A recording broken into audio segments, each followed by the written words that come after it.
Today, we have two sessions in the morning. The first titled Infrastructural Imaginaries and the second titled Urban Futures.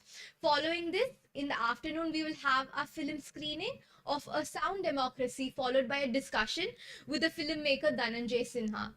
It is now time for us to commence the day 2 of ICB 2024 with the first session of the day. I now request Ishika Uday, along with faculty discussant Professor Alokparna Sengupta, to take over the session, Infrastructural Imaginaries. Over to you, Ishika.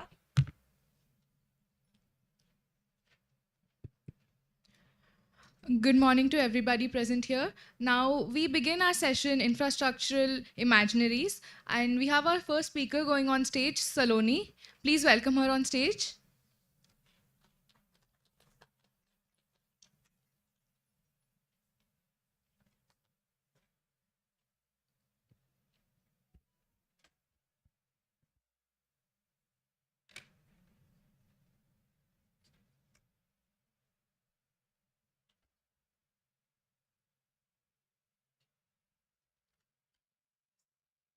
Okay.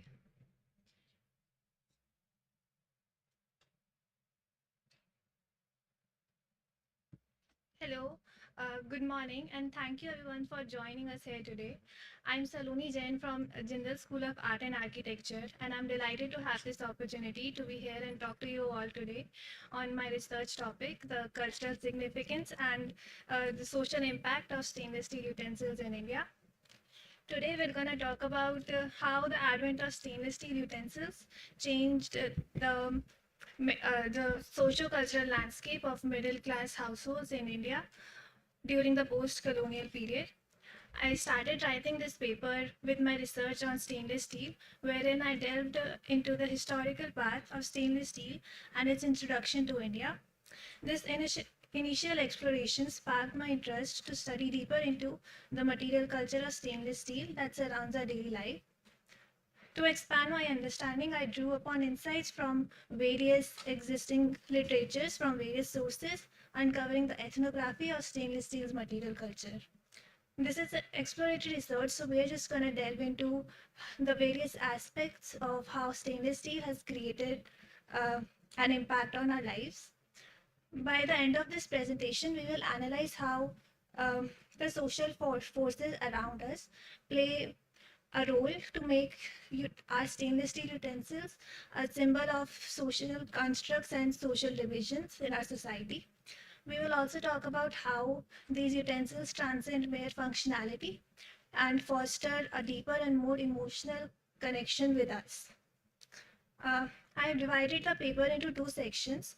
Firstly, we will start by understanding what made us or our parents buy so many stainless steel utensils, um, apart from their utilitarian benefits. And then in the second section, we will try to find how these objects have altered our lives and our tradition. In essence, this research sheds light on the interplay of visual allure of objects, social dynamics, and the material culture of stainless steel which pervades our daily lives. Within the first section, we will talk about how these utensils became a symbol of modernity for the new middle class in the late 20th century and everyone's growing fascination with this material.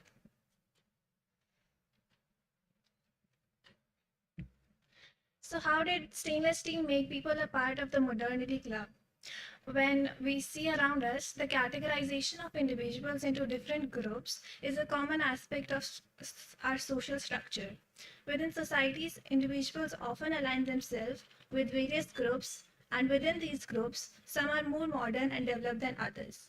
These categorizations serve to create a cohesive identity for each group, fostering a sense of belonging among its members. The concept of upward mobility further highlights the interest of societal categorization. Individuals and groups may aspire to move their social and economic standing, striving for upward mobility through education, career advancement, or entrepreneurship to earn more resources, and its pursuit of progress and success drives innovation. One notable aspect of categorization within society is the observation of our expenditure patterns. Different groups exhibit distinct spending habits influenced by factors such as income level and lifestyle preferences.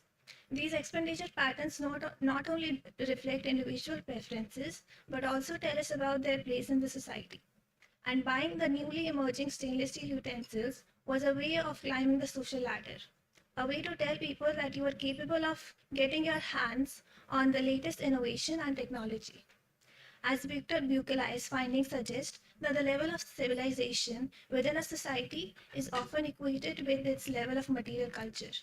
This also includes the material positions that characterize a community's way of life. With the emergence of the new middle class societies, people developed more advanced material cultures, marked by innovations in technology and design. People wish to own things which are more refined, sophisticated, and polished. This image that you see here is a still from the Hawkins pressure cooker advertisement from 1980s, which focuses on how it makes life easier for women who have recently entered the new era of being a part of the middle class society. Now moving on, we are going to talk about the fascination that we have with these utensils and what made them so appealing to us. As human beings are visual beings and we are naturally drawn to things that look nice.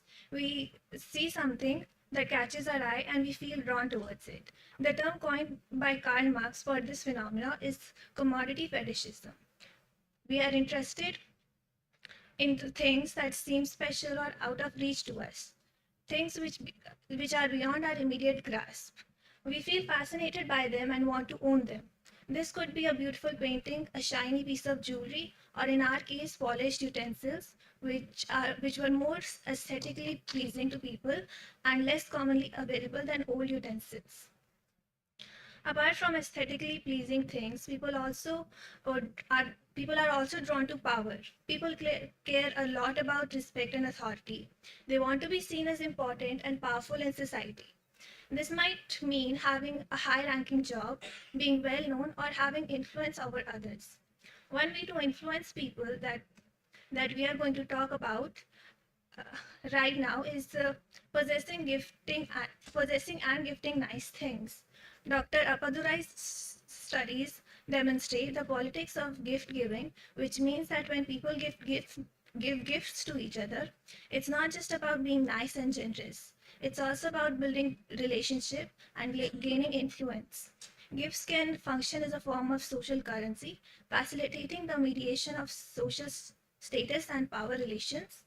Stainless steel utensils as a wedding gift are a great example of this practice. In marriages, the bride's family often gives the groom's family utensils as gift, which symbolizes warmth and prosperity, and love with social connotations also attached to it. It tells everyone who visits the groom's home after the wedding that the bride is from a well-to-do family, which consecutively tells that the groom's family must also be from a well-to-do and a well-respected family. Sometimes these gifted utensils also have special designs or engravings on them. It makes the object more personal. It adds meaning and value to the object. Our relationship with others and our place in society matters a lot. We want to be accepted, respected, and maybe even admired by those around us. This is because our social connections and our status in society can affect how we're treated and how much influence we have. So when we see something that looks good, seems special, or carries social meaning, we are naturally attracted to it. They can make us feel good about ourselves, help us connect with others, and even give us a sense of power and importance in the world. Next, let's talk about how these objects have altered our lives and tradition. You might be wondering how something so mundane like these utensils can tell us about our identity, but we can actually very much see ourselves in these utensils, both figuratively and literally speaking. Our life experiences, especially from when we were kids, can stick with us for a long time. They shape who we are and how we see the world. For many of us, home is filled with memories. You know that feeling of connection to a family heirloom. The things we use every day, like plates and cups, can remind us of family meals, special occasion, and cozy moments. They make us feel connected to our past and give us a sense of belonging. Karen Dunahill argues that our objects are also a way for us to express specific thoughts and ideas and cultural expressions. Us shaping stainless steel utensils to make a native design or a utensil is how we tie this material to our culture. Like we can see in this image how the stainless steel material is giving a traditional shape of a clay matka which women used to fetch water. When we talk about identity, stainless steel utensils are also integral to the daily life of Gujarat's Wagri community. Their distinctive role involves navigating various neighborhoods, engaging in a door-to-door exchange where old clothes are collected from households in exchange of steel utensils. The utensils exchanged by Wagri community extend beyond their utilitarian role, assuming a symbolic importance in their personal and social identity. This is only one of the many examples of how stainless steel has become a source of livelihood for many people. Our personal history is like a story that keeps going. The utensils we use every day are like silent storytellers, carrying bits of our past and a family history. They link us to our roots and remind us of who we are. So, while utensils might seem like simple things, they're actually full of meaning and history. Now, let's talk about how stainless steel propagates our interior architecture.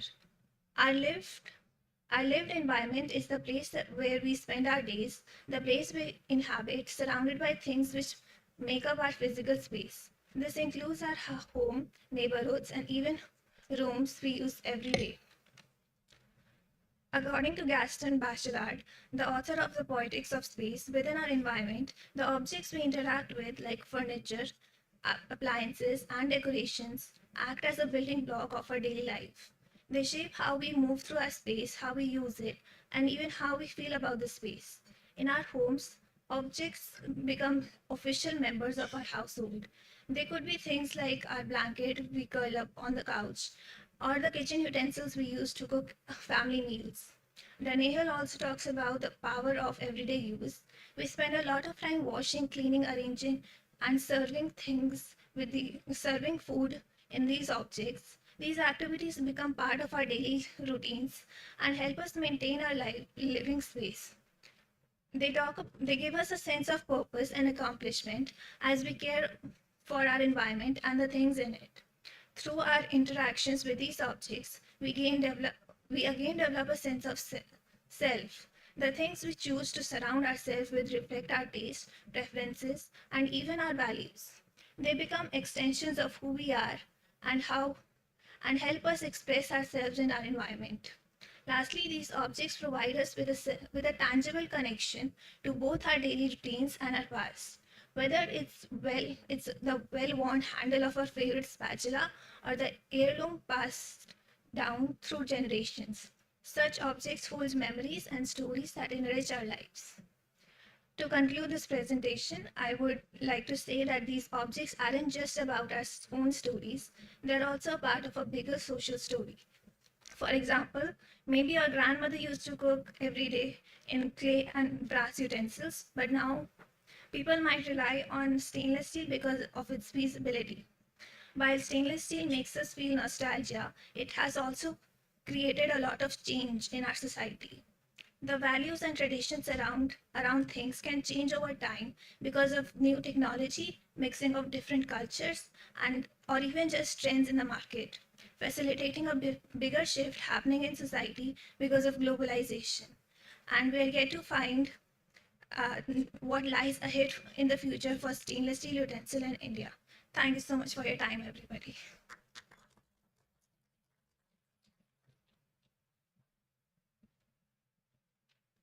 Thank you so much, Saloni, for stemming this very insightful discussion on the significance of stainless steel in Indian culture. We'd like to open up questions from the audience regarding the same.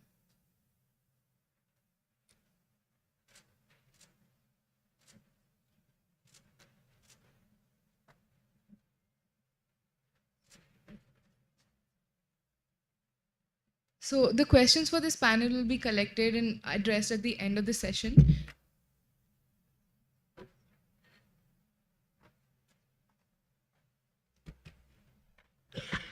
Next up, we have Tanvi Verma for this panel. Please welcome her on stage.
Right.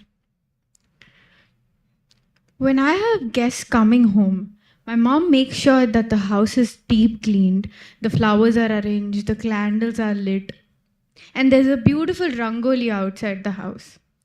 But when she asks me to clean my room, I procrastinate so much. And then just before she enters my room, I hide all the clothes under the bed. And and I pretend like I have the most perfect room ever. I'm sure all my peers here sitting here can definitely relate to this. But why am I sharing this story? The city of Delhi had seen a rapid makeover in recent times during the G20 summit to welcome its delegates from all over the world, exactly how my mom would welcome her guests home. But what does this makeover mean to the city at the national level? When my mom does it, I get affected to the point that I get irritated. But what does it mean to the residents of the city? Good morning, everyone. I am Tanvi Verma Indukuri, a fourth-year architecture student from Jindal School of Art and Architecture. Today, I'm going to be presenting my paper titled Beautification or Marginalization, Unpacking the Politics of Infrastructure in Delhi amidst the G20 summit. Infrastructure, or the lack of it, manifests development and quality of life in a city. This infrastructure means differently for the residents and the state.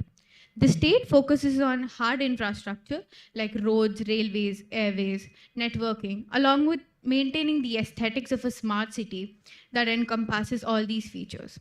But what residents actually require on ground is basic infrastructure like housing, water, and electricity. The hard infrastructure that the state promotes is to attract more investment for the country or to retain the ongoing connections globally for the overall country's development. Again, the question here is who is able to afford the infrastructure being developed? Who benefits from this development? Who is marginalized due to the inadequacy of basic infrastructure on the other hand? Because infrastructure, or the lack of it, shapes one's position in the city. Like Graham and McFarlane say, the inequalities woven through urban infrastructures are rarely more evident or visible than in times of crisis or rupture.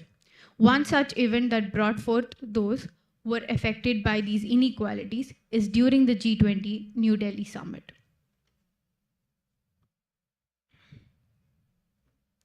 The primary objective of this paper is to delve into the disparities in access to infrastructure experienced by slum dwellers, highlighting the severe consequences of their homes being demolished due to infrastructural inadequacy in these settlements, which not only disrupt their daily lives but also casts a negative shadow on the country's development. This paper also calls into question the aestheticization and politics that surround infrastructure, using the case of G20 summit and city beautification efforts as an example. These initiatives involved removal of slums and making them invisible, rather than addressing infrastructure shortcomings or rectifying the governmental failures in providing the necessary infrastructure.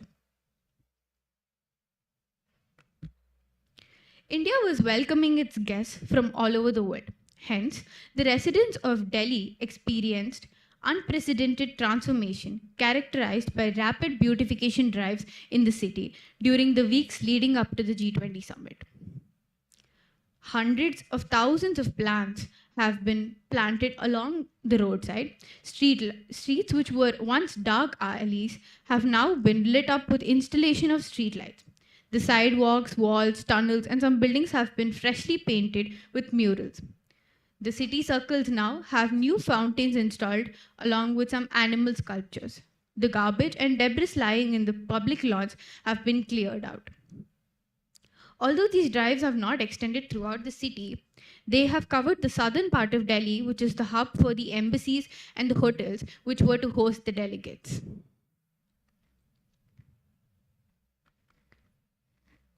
While these are some of the beautiful features visible in the city to some, for the others living in the shanty towns of Delhi, this beautification meant erasure. It came to them at a price of losing their homes. The makeover led to displacement and loss of livelihood, questioning the government's methods of dealing with poverty. The slums of Delhi, where the residents have been living for hundreds of years, have been demolished. According to the Queen, authorities have stated that the demolitions have been carried out in the name of beautification drives, clearing of encroachments, conservation of Yamuna floodplains, and protection of monuments. By investigating these processes and looking at these maps, it appears that the demolition drives and the routes taken by the delegates and the location of events organized were all strategically planned. Then why these names? As always, the slum dwellers have been labeled as encroachers, residing on the lands illegally. The eviction notices for the demolitions were also served shortly before the settlements were razed to the ground. Various eviction processes were implemented, including targeting the infrastructure in the area as a means to compel the residents to leave the slums. This tactic was aimed to disrupt their access to essential services and facilities, thereby pressuring them to vacate the premises. For example, a resident from one of these demolition sites shared that they first broke the hand pumps so that we would leave immediately, since no one can survive without water. Similarly, in another eviction, which was carried out by installing jammers and cutting down the electricity in the basti areas in order to cut all access to the outside, informing about the demolition. Despite of presenting an evidence that they have followed all legal procedures and applied for electricity and water connection, they were unable to stop this demolition. Neither were they able to secure compensation for their loss. Again, as always, they weren't given any rehabilitation, neither were they allowed to live on the street. Where would they go? What would they do? Have their settlements been erased, or have they been erased from the city itself? Did their settlements lack infrastructure, or did the government fail to provide infrastructure for their development? Remember the small story I started with? I would always tuck my clothes under the bed or in the cupboard or drop them in the chair in a corner when I have guests coming over suddenly. But why? Why do we do this? We are ashamed of it, or we're conscious of the mistakes of failure in doing something? What the government has done with the slums and the streets during G20 is not any different. I'm sure you all have seen this on Instagram. These long, wide green curtains have formed the cityscape of Delhi for a while. When the news spread that Delhi would be hosting the G20 summit, the residents of these slums held hope that they would witness development and that would improve their lives. It was a promise of infrastructure that would bring about positive changes and advancements in their community in the near future. The expectations held by the slum residents were not aligned with the actual situation on ground. It is quite obvious that not all settlements could be demolished, but what they could do was to hide them beneath the layers of invisibility. Settlements like the Coolie camp have been shoved within the boundaries of this green curtain. Many other cattle settlements have been sealed in blocking access to circulation within and beyond their settlement. Street vendors face the major brunt of being invisible on a daily basis. Their livelihoods are dependent on being accessible and visible from the street, since their source of income depends on the passerby. Tanvi, I'd like to remind you that you have 5 more minutes of speaking time. Yeah. What is the role of this curtain here? Form is representational that it addresses people distributing particular sorts of political rationalities, whereby, for the instant, the state can seek to impose its sense of the world and citizens accept or contest that ordering, according to Anand. On a broader level, this could be understood as a matter of ordering through a form like the green curtain. The issue of visibility or invisibility of infrastructures is related to the political aesthetics of infrastructure. It is almost like a theatrical act that places some subjects in the foreground while pushing the others into the background, with the infrastructure being the lead. In case of G20, the curtains almost act like a false facade that covers the face of poverty from the outward. The poor are being pushed into the background while the curtain itself acts as the subject of focus in the foreground.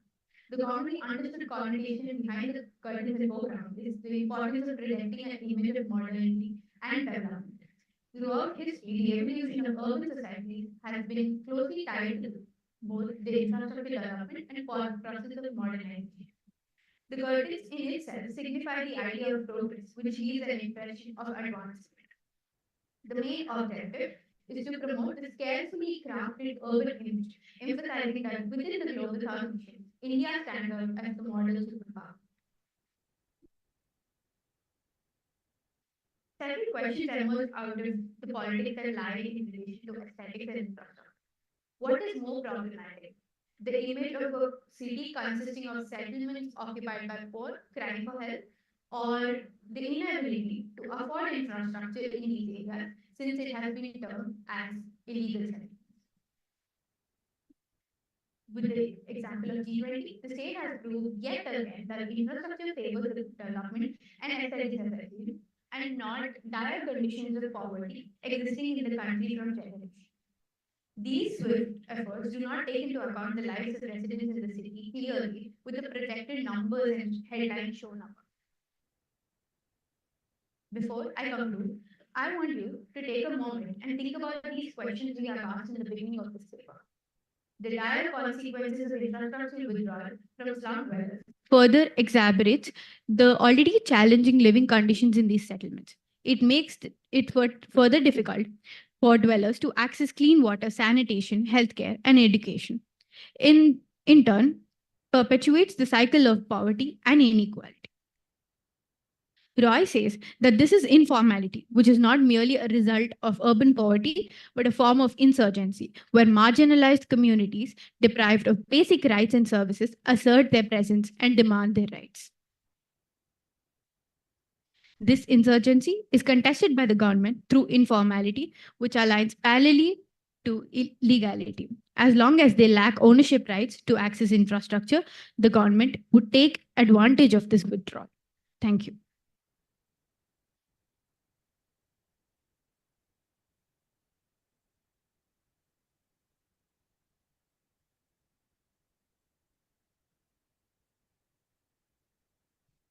Next on this panel, we have Adya Sharma presenting. Please welcome stage.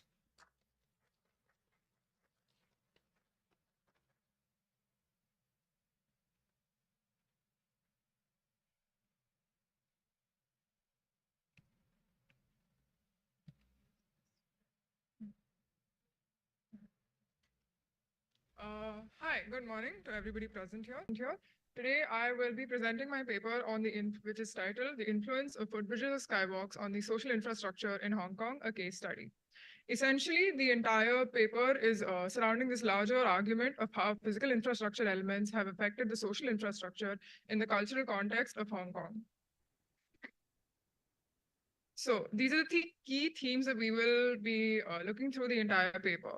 The first one would be implementation of footbridges or skywalks as the proposed perfect planning solution for high density cities and its impact in Hong Kong. Second, we look at the effect of grade separation policies in public and private owned public spaces, promoting consumerist culture, indicative of social and spatial segregation. Lastly, we will also see how footbridges become a space for community gatherings of Filipino working women in Hong Kong and their authorities and police accommodating these large social gatherings in a space which is not demarcated for the same. Starting off by the terminology itself of footbridges and or skywalks, which are infrastructural elements in urban planning, generally under or above ground level for pedestrian crossing in unsafe traffic-ridden and multi-lane roads. Essentially, they are proposed to be the safer and efficient way of crossing roads away from vehicular movement and work on a policy known as grade separation pedestrian network, which is for high transit generated pedestrian flow, therefore making it more easier and safer for everybody in a commute system to be able to move across very traffic-ridden roads. Two elements that are very central to the theme along footbridges and skywalks is surveillance and accessibility. There are 24/7 CCTV cameras and regular patrol taken by the Hong Kong police due to the strict laws against non-designated large public gatherings, and also move towards an idea of minimizing crime and the notion of safety, which is further emphasized by these 2 points that were mentioned earlier. When we look at the idea of accessibility, we have seen constantly that footbridges generally only have access via staircases, which this shows how it is very inaccessible for differently able users. Even if there are escalators, it isn't wheelchair accessible, and there's no accommodation for a lift most generally, especially in the completely open spaces. We then look at the larger population in Hong Kong who also use cycling as a mode of commute, along with the larger transit metro system. If you are supposed to climb upstairs about 2.5 flights almost to try and carry a cycle along with that and then pass through in a very highly crowded, narrow road, it is quite literally impossible to do so. The idea of elevated walkways also promotes the notion of potential and opportunity as compared to the bland liminal space of ground level pedestrian pathways. We now look at the very specification of Hong Kong skywalks. Hong Kong is known for its dense and complex urban fabric, high efficiency, and apparent low carbon footprint. Essentially, the idea of using the word skywalk in replacement of footbridges began in the business districts, which is in the central Hong Kong.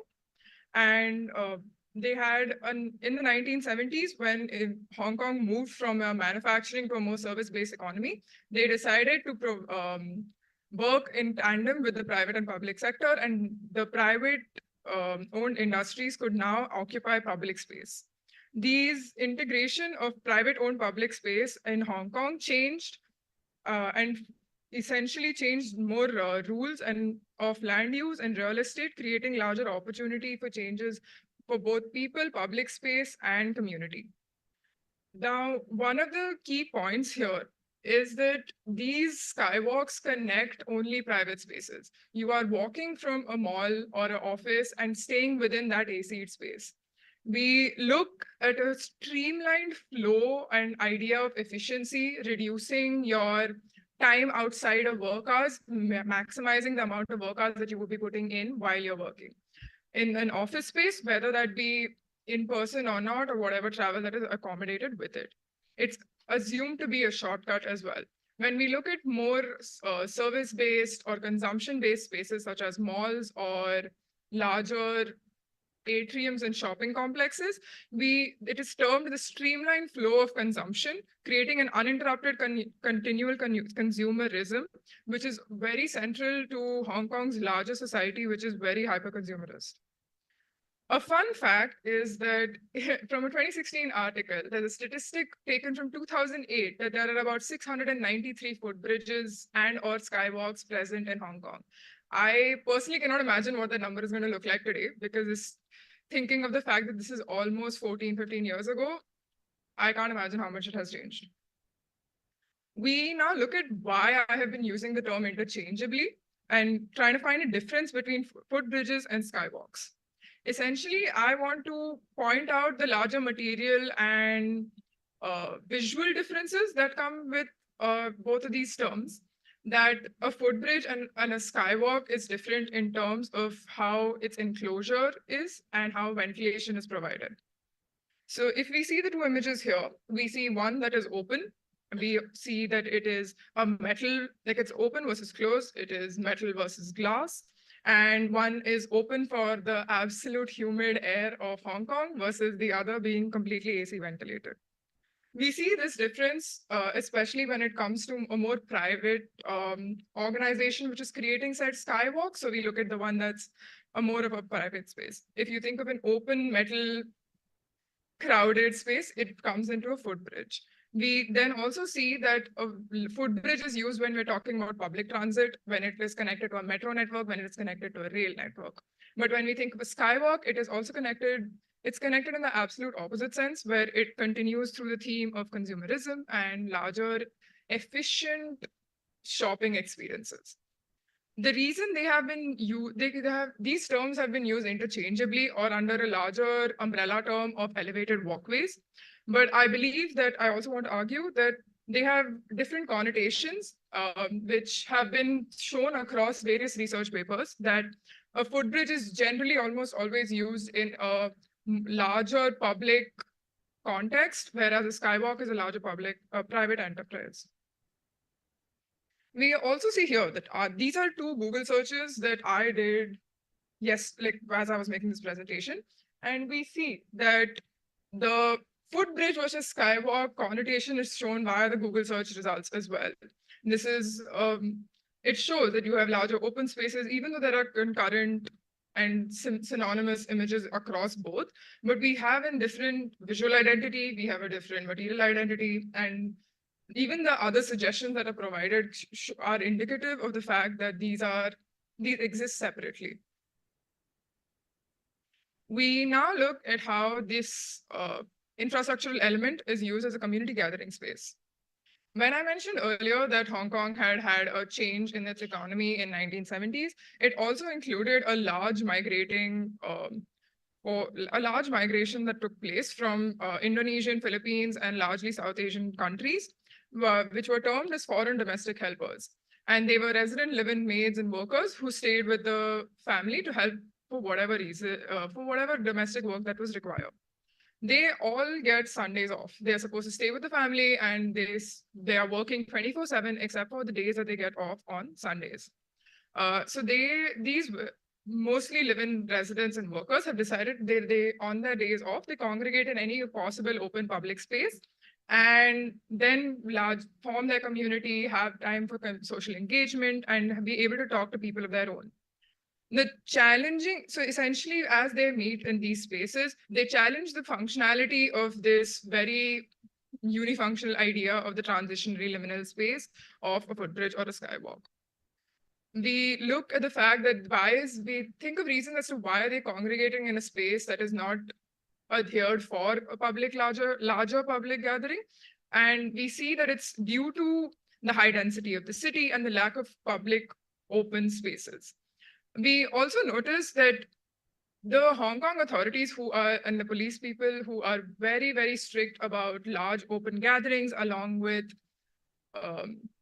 they do not allow for any large public gatherings in spaces that are not allowed or demarcated for the same, but they have decided that over the course of decades that they have allowed and recognized the Filipino working women who come and collect every Sunday on these footbridges. We see that they give them a sort of quasi-citizenship and semi-qualified status in the larger Hong Kong society. And then we see that in their larger community gathering that they show, how do you find out that these are the foreign domestic helpers and not any other hawkers or workers or buskers present? We notice that from the cardboard box. So that they have this very beautiful notion of creating a home outside a home, where they have these small cardboard boxes that they put across the floor, maybe umbrellas if it's raining, and create a small housing of their own. They have all the shoes collected on the outside periphery of the cardboard box and decide that this is the space, that this is our floor mat, which is what we are going to be occupying. They become spaces for conversation, for sharing food, for playing games, and enjoying each other's company. We also see that there's a very modular notion of the fact of the cardboard box. We see that they move and occupy space in such a manner that it is so transitionary and transient completely. We also see that these largely Filipino women are cultivating their community in an exclusive stationary social space, but in an otherwise highly dynamic and movement prone zone. Adya, I'd like to remind you, you have 5 more minutes. Yeah.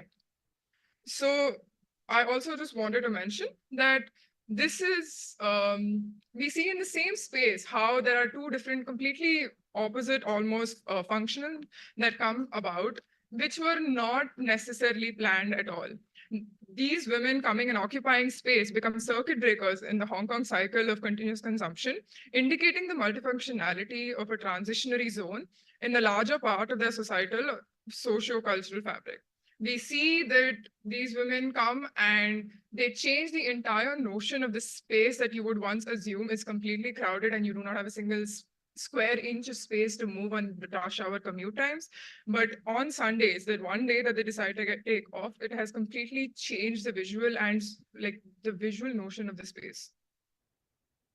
Areas of further research that I believe I could look into because this paper was also done in a certain timeline, and I would love to find out more about certain topics, which would be including the footbridges and skywalks and their not so perfect realities, what they look like in multiple different cities, countries, and what the policies associated with them are. Urban planning policies, which with here specifying to grade separation and its implications across various different high density cities. I would love to think more and find out more about Hong Kong's real estate market and how the private owned public space had first begun and what it has resulted in today, and the ideas of citizenship within Hong Kong and what its implications would be in the socio-cultural fabric. To conclude, I would like to just have a statement saying that the coexistence of social occupation, circulation of consumption, and the mode of transport of these footbridges, skywalks, or elevated walkways portray the elasticity and fluidity of the transit-dedicated walkways, creating a very transitionary state in a transit-oriented state unique to Hong Kong. Thank you so much.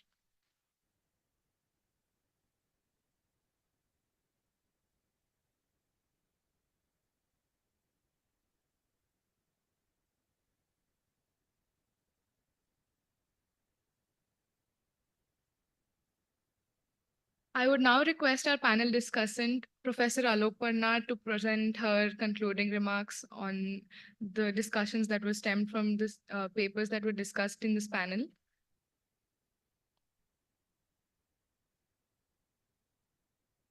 Hello.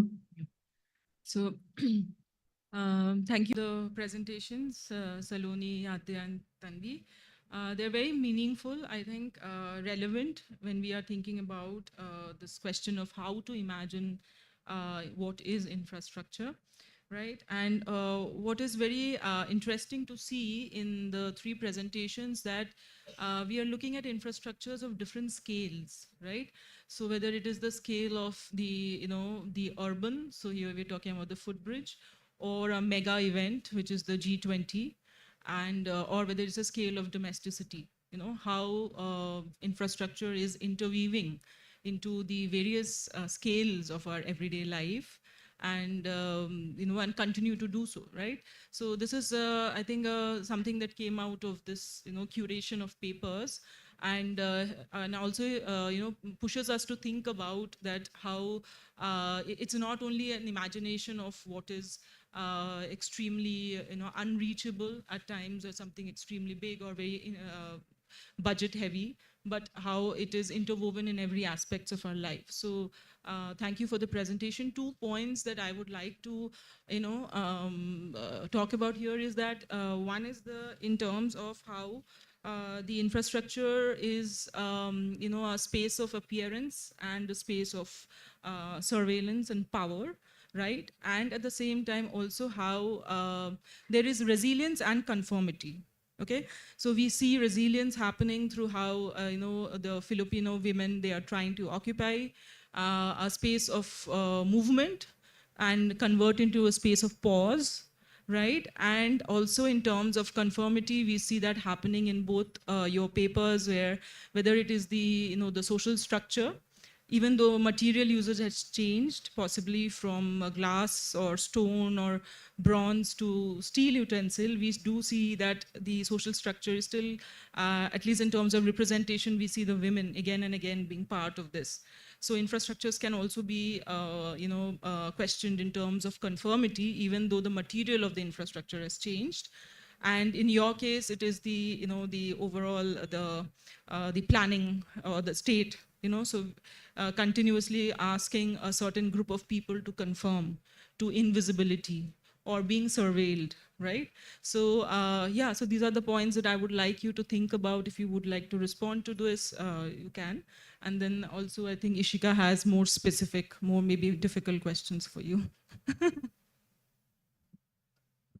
So I think before I pose my questions to you three, I'd like to open it up to the audience if anybody has anything to ask to our panel members.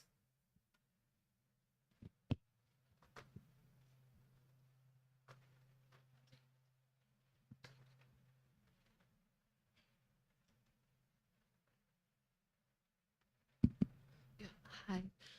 I am Tanushree. I am an architecture student in my third year. My question is for Tanvi. So, first of all, I think the topic you've chosen is very, very interesting because, especially to me, because 3 years ago, Ivanka Trump, I mean, I think, no, in 2017, Ivanka Trump has come to Hyderabad. That is where I'm from, and the same incident has happened there, but I never really understood what was happening. And when I was asking questions, it was normalized, and I've never thought about it. I think it's a very interesting way to like think about all of these politics. Like the points you've bring forward is like has changed the way I like think about summits and the way the government works. Yeah, and my question is if you could reflect upon how you, as someone that is going to be, I mean, are related to the built environment, like you, uh, like, put it like, is there a different way, or like, do you have any idea how you would change the way the government is acting? Because this is a lot of this has a lot of monetary value like involved, like it's a lot of investment. So is there anything like you would like to comment on? Hello. Yeah, thank you so much. If I get your question right, you're asking if what else could we have done minus the kind of beautification that, like an alternative to that.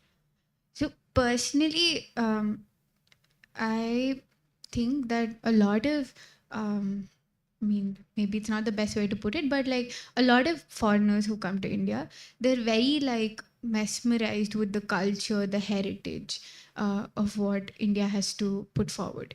And India is a very diverse country compared to other kinds of countries because we have a lot of cultures and traditions. And what could have been done an alternative is, personally I feel that some kinds of traditions and cultures could have been involved in terms of trying to show India as a very rooted to simplicity and stuff. And I mean, at this point every country actually has slums, and it's not something that shouldn't be, like should be like hidden or anything. And suddenly that the statistics that go out that every year that these many people are hungry and these many people die out of hunger and poverty in India are being put out. So the statistics already prove that India is not that progressed in terms of poverty over the years. So suddenly for an event hiding it off makes no sense instead of embracing what we actually have. But again, I am not a representative, so I do not have the authority to talk about it. But that's what I personally feel, that instead of hiding it, we could integrate it instead of that. Yeah. Hi, I'm Samriddhi. So my question is with Saloni. So in your presentation, you were talking about modernity as coming into representation with stainless steel. So in your presentation itself, there was only representation of women and there was no representation of men. Why was that, may I ask? Um, so I was this is I also noticed this. Then the pictures that I took for my presentation were all from advertisements um, from the 80s and 90s and to early 2000s. And I also noticed that there are only women who are representing stainless steel utensils. Um, this is an area that I still have to uncover. So, but I would really like to incorporate in my future research that how only women are represented when it comes in things when it comes to kitchens and utensils.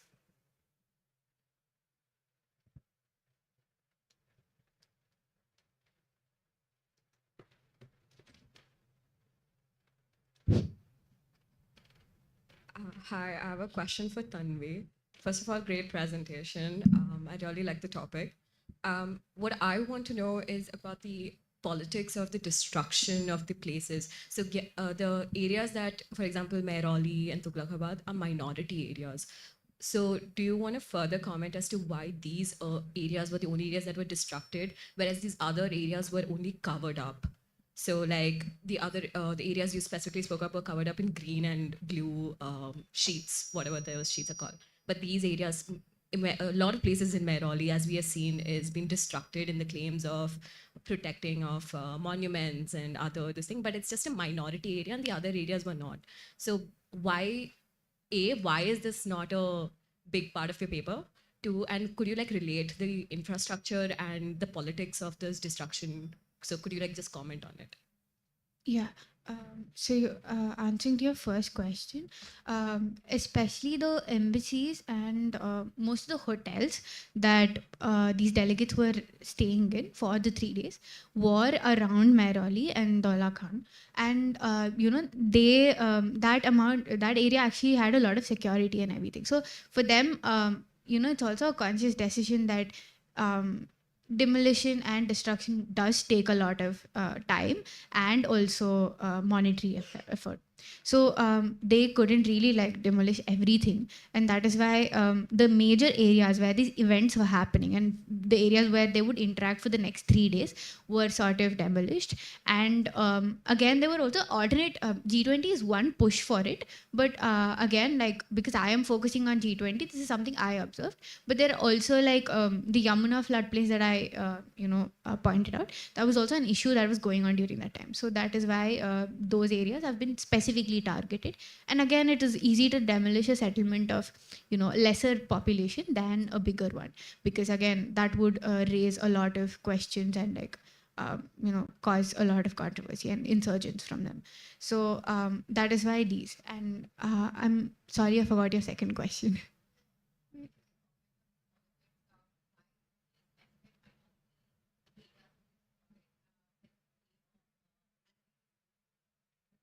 Right.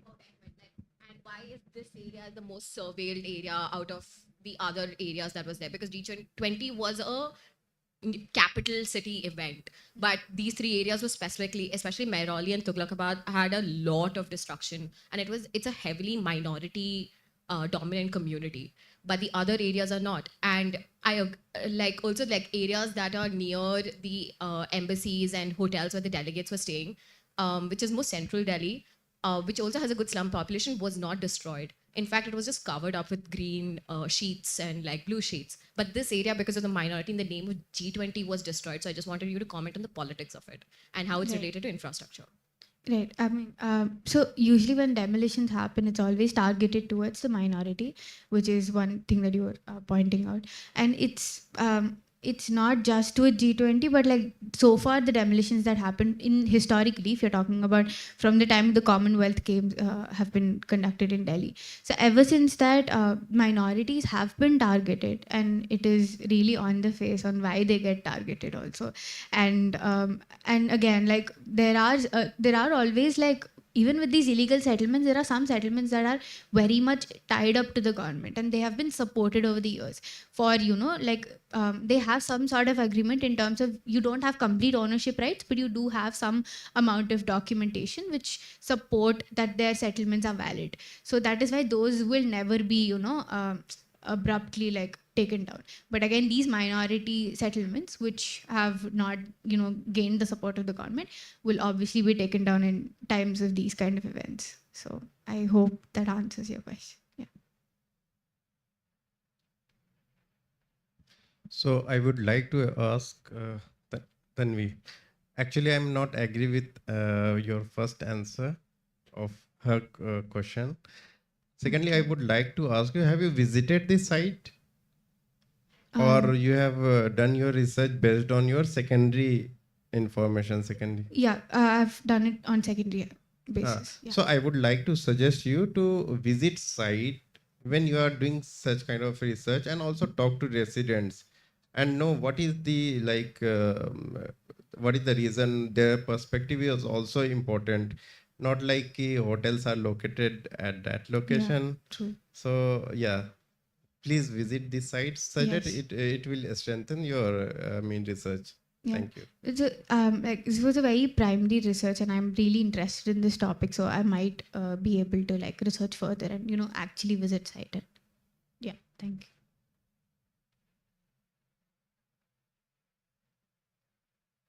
Thank you so much for the presentations. I think they were quite interesting. I have a question for Adya, and this is just something to think about, maybe if you've considered it. I wanted to understand how universal accessibility plays into the idea of these footbridges, and also how do you contextualize it in a country like India or a city maybe like Delhi? Do you think it's possible? Thank you for the question. I think there's 2 points when you, in my opinion, at least when I'm thinking about it, is that when I'm trying to give space and design in terms of universal accessibility, my notions and primary points of focus are having inclusive design, having space for inclusive design, and what my audience for it would be looking like. When I think of Delhi, I have seen like there are ramps, but then the ramps are then closed by certain poles put in certain edges where it makes you control the flow of movement for people. But then you realize that that's not accessible because how is a wheelchair supposed to go past? There are certain spaces that do have lifts as well, but then we see that half the time they're not working, or they don't have, there's not enough electricity, and there's no current, what do I say, provision for escalators that are accessible for wheelchair or differently abled users. So maybe we can think in terms of those, or trying to look along those lines, because right now, in my opinion, I would think that the only reason why somebody would not design for universal access is the lack of resource or the lack of space. Because either I do not have enough electricity to get the lift to work, or I do not have that space to provide a ramp in the first place and give that level of access.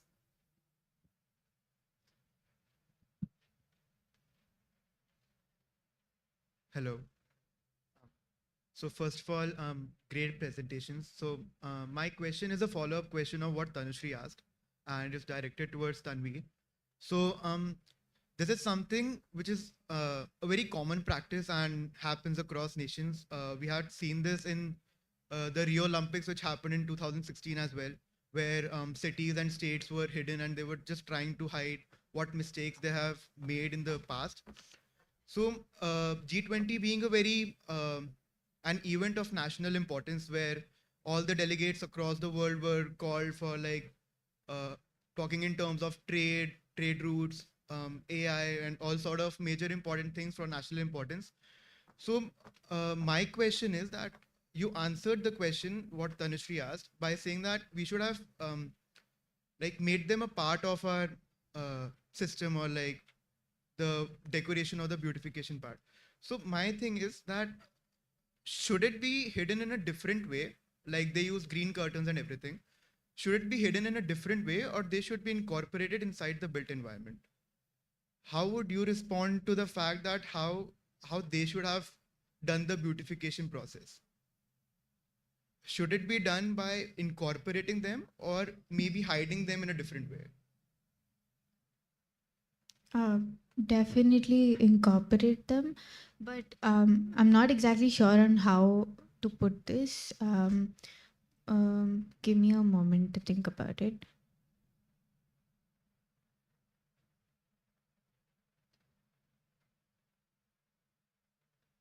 So, for an example, I mentioned that especially the street vendors were sort of affected because, again, they have been sealed with the green curtains and they could not see who was passing by. And their livelihood actually depends on who's on the street and what they want to buy from the shop.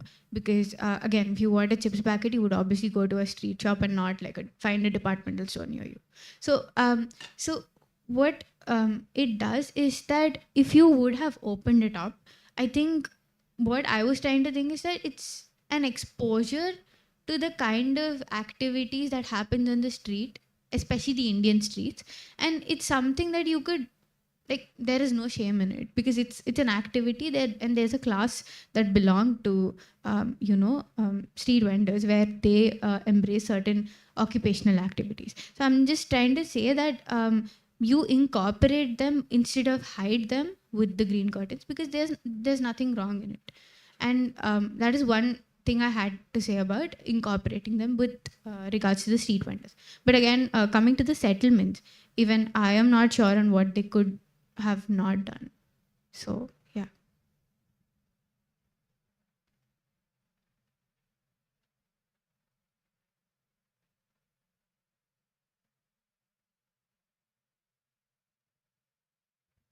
Hello, my question is for Adya. Thank you for your presentation. So incorporating a sort of Skywalk system into a city would have an impact on its street level, so there would be lesser population, lesser demand for street level shops, lesser advertisements. All the return of investment that the government usually gets from the streets would significantly decrease. So how do you sort of balance the positives of a good streetscape and the positives of a skywalk?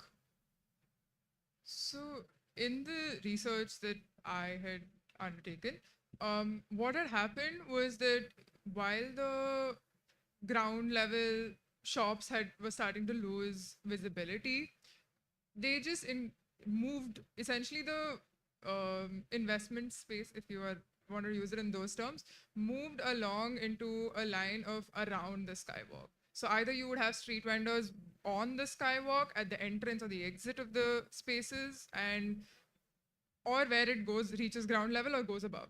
So the positioning of that just moved, because what had happened was that when you're widening the roads, you're reducing the footpath and you're reducing space essentially for most of the street activities to take place. Now, what is happening is that rather than it being on one level, it became a multi-layered usage of space. That we are now thinking in terms of vertical levels rather than a horizontal, like you're thinking of a vertical street rather than a horizontal street, is what I would imagine is taking place. Because if I have a skywalk on like level 3, and then even further above on maybe like floor 13 and such, in both private and public spaces, you realize that any incoming space with larger pedestrian flow or customer flow would then create that as a point of higher return on investment, because that's the first thing that you would see when you enter. That's all I have to say. So I think to round off the discussion, I have just one last question for Adya and we can conclude. Just give me a moment. So in your paper, you discussed how the footbridges became social spaces that the Filipino workers sort of start engaging with. And have you thought about how there is potential for designing other public infrastructure or footbridges which can foster a stronger sense of community in such a way? So the one point is that the paper also shows that even when you're not designing for community space, it will show up because there is no space for community gathering largely in Hong Kong. You do not have leisure open public spaces. They all public open spaces that are present are either privately owned or they become larger spaces of consumption. Um, with even recent trends, as the idea of a third place has started coming up, where the idea of leisure, the space for leisure and the space for social activity and gathering, that is sort of ceasing to exist now.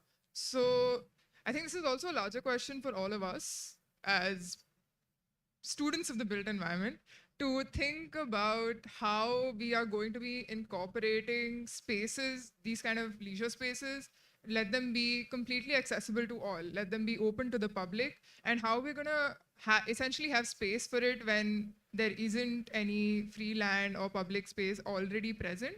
How would we then largely incorporate it in our future spaces? I have one last question for Saloni. In your paper, we discussed Subodh Gupta's art, where he used stainless steel utensils and made exhibits and sculptures out of it. With that as a pivot, how do you think, looking ahead, you can see the cultural significance of these utensils changing or it evolving a certain way in the South Asian culture? What are your thoughts?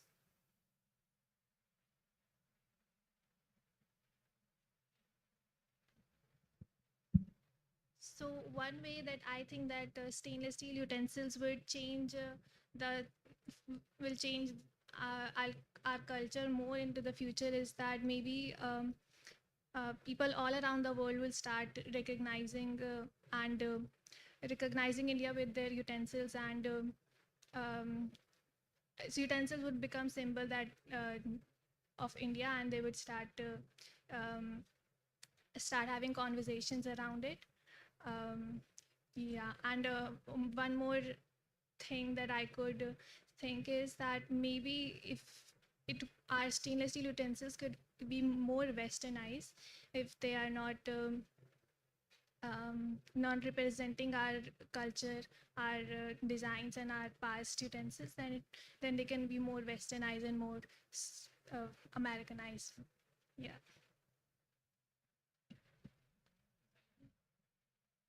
I have one point of reflection for you, Saloni.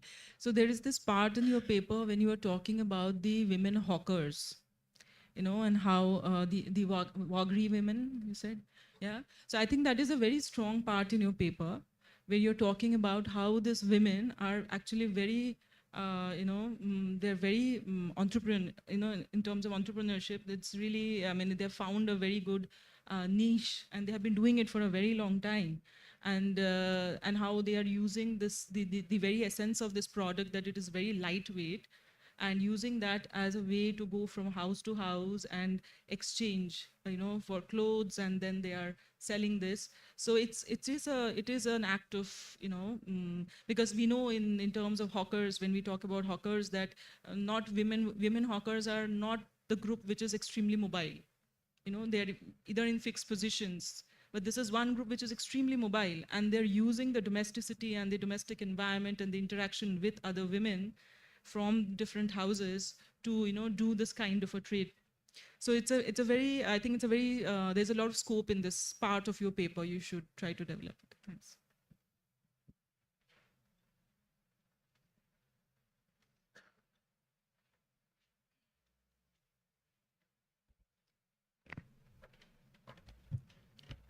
Thank you so much. Thank you so much, Ishika, Professor Sengupta, and all the presenters for an incredible starting session for the day 2 of ICB 2024. I kindly request Professor Sengupta to felicitate the presenters with their certificates.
Thank you so much. We hope that all of you are enjoying the conference so far and continue to do so for the remaining sessions. We will now be taking a short 10-minute break and resume at 11:50. Thank you. See you all in a few minutes.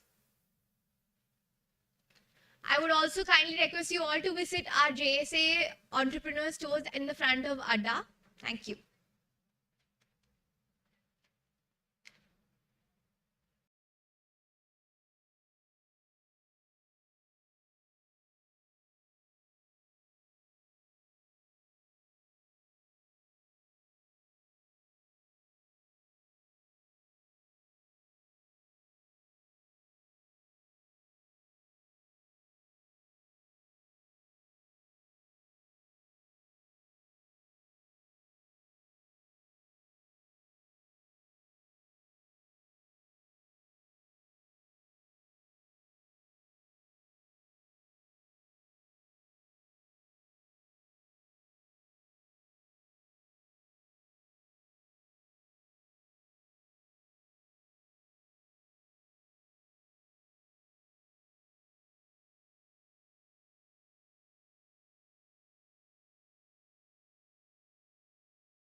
Created by Anam Khalidwani, a third-year student at JSA, with faculty discussant Professor Intiqab Alam. Following this, we will have a film screening and a discussion with filmmaker Dhananjay Sinha after lunch. All the best to all the presenters, and over to you, Anam.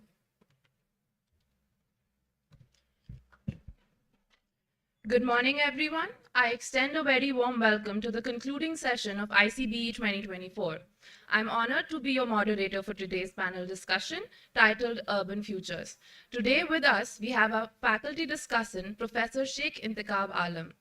To ensure a smooth flow of our session, each presenter will be allotted 15 minutes for their presentation. A gentle reminder will beep when 5 minutes remain, followed by another at the 2-minute mark. Without further ado, let us commence with our first presentation. Our first presenter is Ayushi Gupta from Jindal School of Art and Architecture. Ayushi, the floor is yours.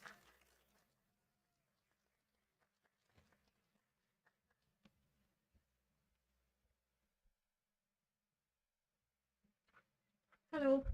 Uh,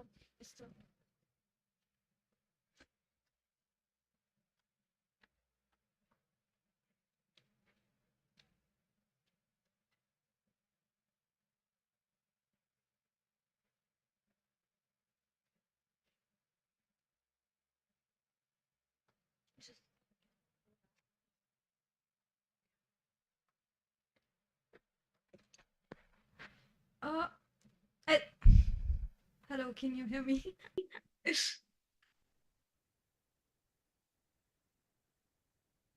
As you move towards the campus of the Jindal Global University, the pavement next to it becomes a possible missable and yet a potentially unforgettable sight, right next to an open drain that used to be a Yamuna channel. For more than the last 6 years, the site has been in a constant state of flux, much like the site at which now the university resides. What was here 20 years ago? I was lucky to get my hands on the older Google satellite images of the site, which have now been archived into extinction. One is forced to wonder which conglomerate would not want us to see these images, Jindal or simply Google. You see 2005, where in place of the road that runs parallel to the university today, is simply a stream traversing, which over time becomes narrower and covered with a solid brown surface. Cut to 2022, there is a separate pavement adjacent to the road and a smaller open area running next to it. In the legal paperwork available on public forums, this project is termed as the upgradation of Sonipat Narela Radhana Road. A 101 crore project, although a small addition to the vast landscape of Sonipat, builds on to be a highly regulated space in this ecology, running from Safiabad to ITI Chowk in Sonipat. The metal road acts as a drain cover for the channel 6 of the Yamuna, running parallel to the campus, while also being 4 inches higher than the ordinary district road that currently exists, hence acting as a pavement or a footpath. Interestingly, this land, which was sanctioned to be a metal road, in some documents is also referred to an RCC-type box stormwater drainage system. Hence, the project sanction takes up permissions from various departments such as Forest Department, PWD, Public Health Department, etc.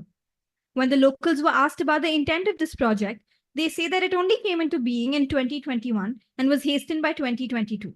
It was attributed to the foul odor produced in the area, which interrupted the university's global aesthetic. To point out the summary of the events here, the first proposal and sanction for the stormwater drainage system was made in 2013, as per an interim report released by the NCPRB in collaboration with the Public Health Department of Sonipat, with its other stakeholders being National River Conservation Program. While this could be understood as a corollary to the Yamuna Action Plan, it was never pursued. However, the plan gets sanctioned in 2017 with a similar idea, but not as a stormwater drainage system, but rather a metal road. However, the release of the land from the Forest Department is done under the intent of creating a stormwater drainage system, a project whose documents are not on any forums on the internet, nor are known to the PWD department who are sanctioning this land. Through a field report from April 2023, PWD claims that the road is being built as a precursory to an upcoming 4-lane road along the Sonipat Narela Road. However, the 4-inch difference between the pavement and the ordinary district road makes one rethink the possibility of this. Formal paperwork only gives the redirection of the waste disposal as a part of their justification of the creation of this structure. The PWD remains vague about the height difference, attributing it to the creation of a gutter.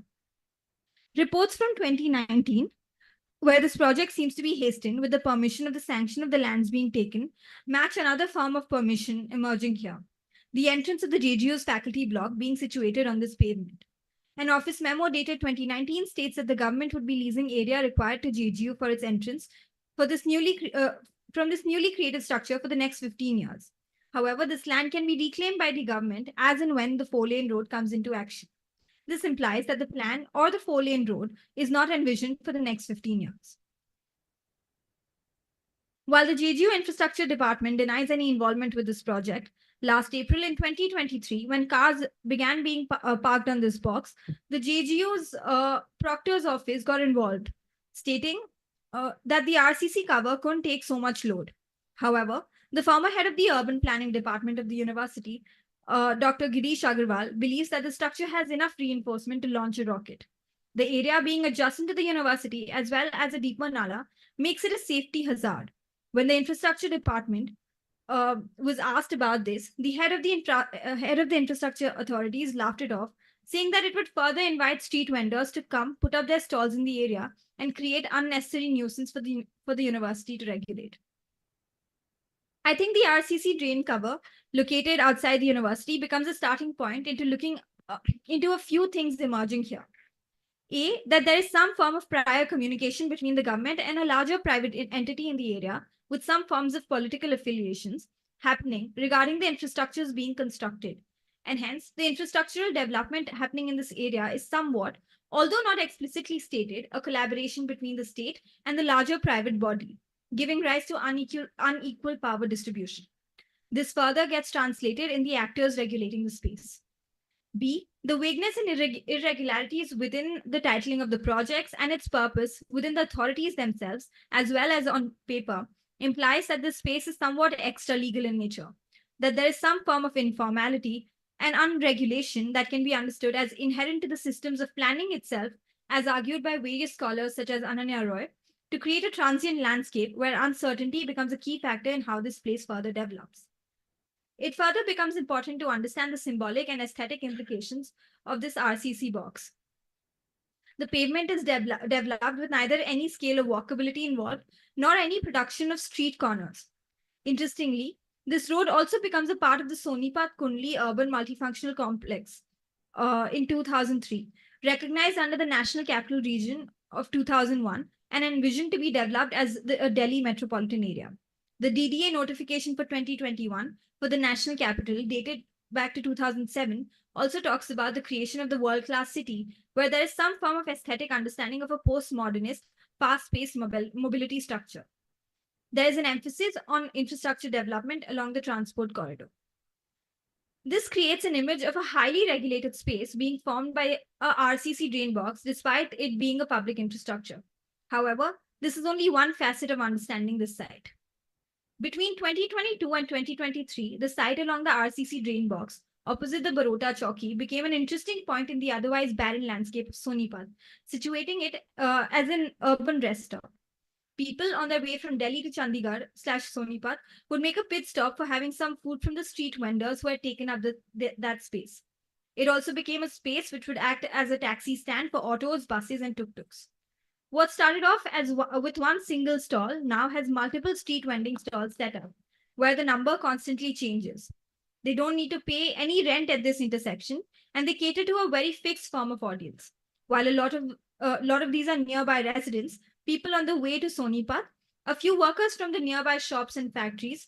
A lot of these people also include the service staff from JGU and the construction workers working for the Jindal infrastructure projects residing behind the university. One would reckon that the police would have created a ruckus for the street vendors for installing their setups in a space that is intended for a road, or at least tried to make some money of the vendors. However, the vendors say that this hasn't been true as per fieldwork reports from April 2023. The PWD came to inspect the site but let the vendors be, asking them to ensure that no ruckus, noise, or inconvenience is caused. This also meant keeping the place clean, which the vendors have taken up very seriously, and most of them have dustbins. They try to prevent any conflict and stay under the radar. The temporality of the street furniture they use make them seem less threatening than somebody who would set up a more concrete structure for their store, pun intended. However, there are still different forms of negotiations that must be undertaken by these street vendors. From most of these conversations, we come to understand that it was important for all of these people to have some form of political caste or class affiliations, even if it meant on a much grassroots level to survive on the streetscape. For a lot of construction workers, their trip to the intersection becomes their only meal of the day. For a lot of cab drivers waiting for students under the scorching heat, the vending units become an everyday rest stop to wait and find some company. A driving factor in all of these street vending endeavors becomes the entrepreneurial spirit. One of the most important aspects, so yeah, one of the most important aspects of this dynamism within these landscapes is the unequal distribution of resources, political tensions, and the impending implications of climate change, which forces various people to migrate out of their set structures and move into a construction that will enable their survival. Amidst these barriers, within a rural agrarian backdrop, with the current media consumption patterns, there's a constant need to look for any indirect entry or presence into the formalized and globalized context of economies and inhabitants. With the street vendors currently inhabiting the space, most of them are migrants from North India, from Punjab, Bihar, Rajasthan, Delhi, etc. The vendors had all come to Sonipat to work in the industries around as supervisors, assistants, and workers. They soon integrated with the city to find an individualistic source of income. When people who had migrated were asked as to why they had come to Sonipat, they were quite hesitant to reply. There were no concrete reasons that could be understood from the conversation that I had with them. However, the plausible explanation that another cab driver had was that Sonipat has a growth that's accelerating and will match that of Gurgaon's at some point. While the amenities it offers will be equivalent to NCR, its culture is still more familiar to people coming from smaller towns than that of Delhi. Along this stretch, one can also see the emergence of the differential scales of economy. Whereas you move towards the campus and prices get more expensive. There is a general overestimation of the spending capacities of those residing in Jindal. With the street vendors, since the process of making itself is on display, the contents are open to comparison. Hence, within the semi-formal, extra-legal market being formed on the drain cover, a uniform standard of pricing must be followed. Competing economic behavior becomes essential in understanding how this space comes into being. Interestingly, there's also a conflict of interest with the people selling food inside Jindal as well as local ventures such as Yellow Box and Dijon, who don't let these vendors stand around their premises. A tactic that is followed by the vendors is the use of invisible infrastructure as a part of the street furniture. This has to do with the spatio-temporal nature of the vending carts being used. The impermanence and portability of the structures, both motored carts as well as the wheeled carts, according to the street vendors, keeps them away from trouble, since there's always a possibility of being shifted. There is still a deliberate move towards maneuvering certain aesthetics, even in street vending. These may not adhere to the visual sensibility followed by JGU, but it includes a larger target audience that visits these vendors. The carts themselves are very thoughtfully designed and procured from various places around North India. They use religious stickers to assert their allegiance to certain communities. Aesthetics, however, are not limited to the look and feel of their paraphernalia, but extend out to the food being produced, its taste, and its packaging, embedded in the politics of representation of the food itself. However, it's not all peaceful. Concerns of security still persist in this atmosphere, making their living precarious. While the PWD and the institutions around didn't seem to have too much interest in the drain cover, the police didn't think of the drain cover being occupied by the vendors as the best idea. They think it causes public nuisance, threatens the idea of public health. Moreover, according to the current DSP, Mahinder Singh, the one-story fruit store that has now been wrapped with tarpaulin poses danger since it is at a blind turn at the road coming from Ladpur and meeting the Sonipat Radhana road. The solution to this would be simply moving the structure behind by 2 meters, but the DSP thinks that the solution would be eviction. Deriving from the concept of strategy and tactics from the practice of everyday life, while the larger institutions like JGO, the police, and the PWD work in tandem to produce a controlled environment, the various intensities of informalities negotiate through this environment using various tactics that don't interfere directly with the legalities. The difference often comes in the framing of policies and the lack of adequate enforcement due to relatively unorganized legal spheres. According to the Street Vendors Act 2014, no vendors can be evicted without prior notice or repositioning to an urban market. The relief measures determined by the court are based on the extent of the proof or proof of occupancy period of the vendors. However, this is hardly a protective measure since it would be extremely difficult to prove the duration of the occupancy in court. 2 weeks ago, a colleague shared these pictures with us about the demolition that happened on the site. I haven't had the chance to go visit the site since and connected with the research that this presentation is based on. I believe that this RCC drain cover can become a smaller entry point into a larger inquiry into the inquiry of the peri-urban areas where power can be considered to be discontinuous. Power is not just repressive in this case, since the box drain cover enables the formation of livelihoods, and the extra legalities of the state allow for people on the margins to find a segue into the global context, even if it is outside of the state's vision for the city. And it helps produce a low-cost, commoditized urban experience. It illustrates that public infrastructures have multiple lives, and that the ironies of regulations become inherent to systems of planning. I believe it also calls for frameworks of studying the built that acknowledge the precarity that it consists of in today's day and time, and are centered around both the dynamism and flimsiness of the urban fabric. This presentation is a preliminary inquiry of measuring the flux produced in peri-urban areas, and I would really appreciate all forms of feedback, suggestions, and comments about the same. Thank you.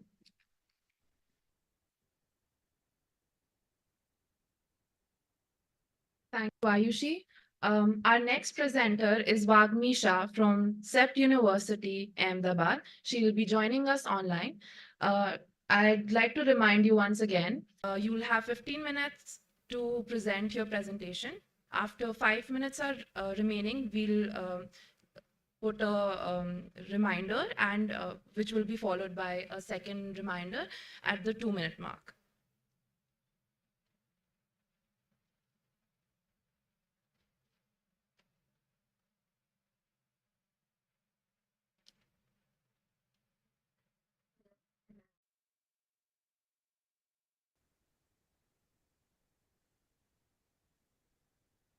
Okay, so hello, I'm Wagmi Shah.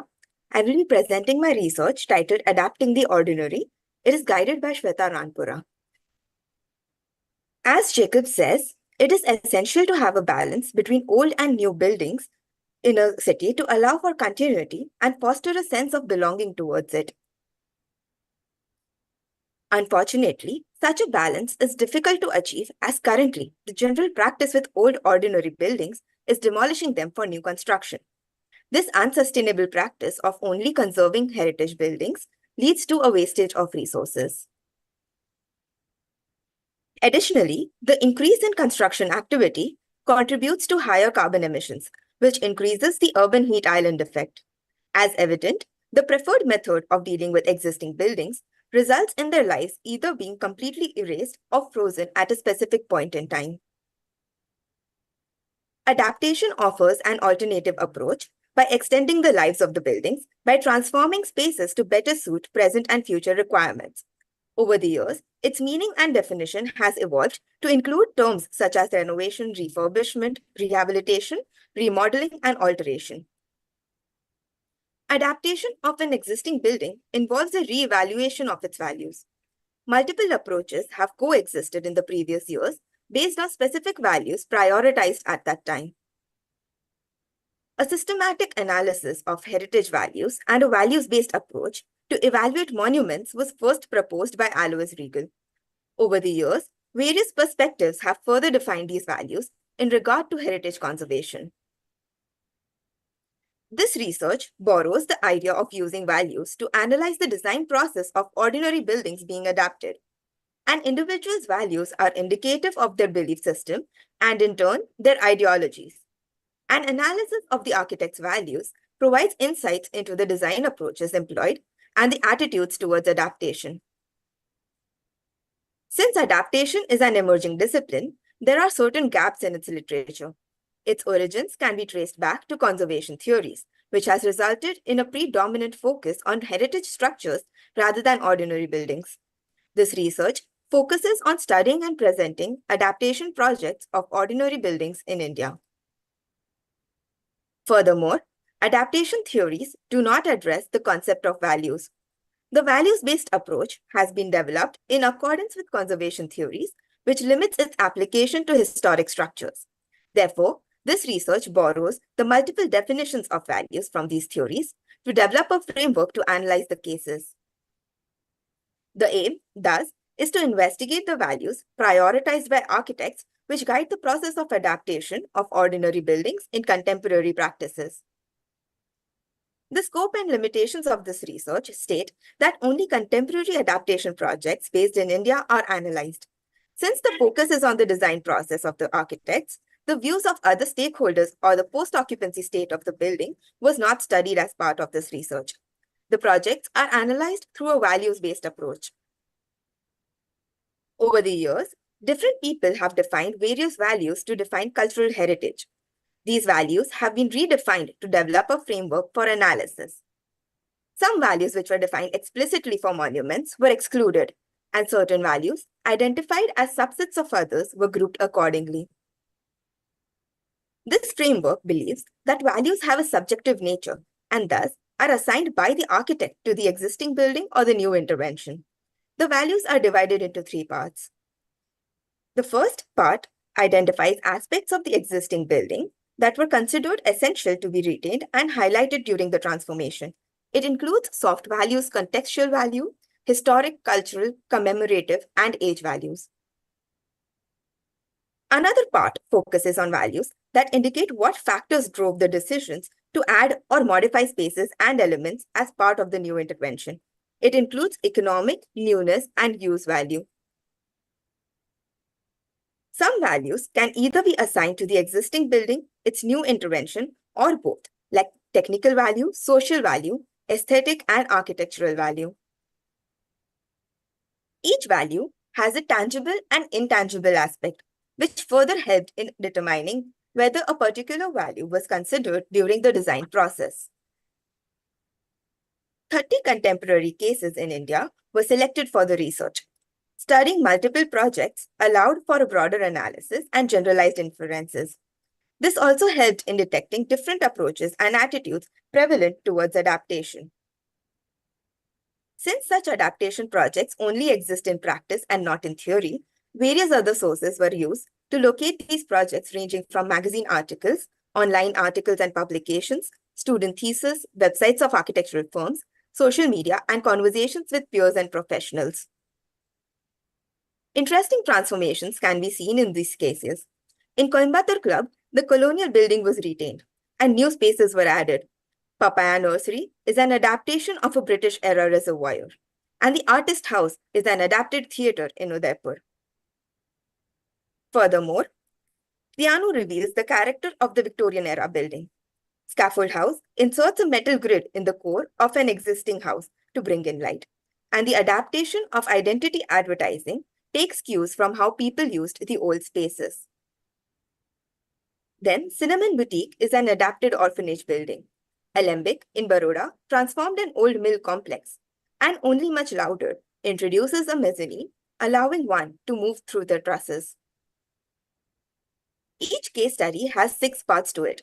The first part explains the state of the existing building prior to its transformation.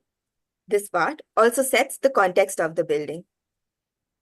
The next part talks of the transformed state of the building and briefly mentions how the spaces are currently used.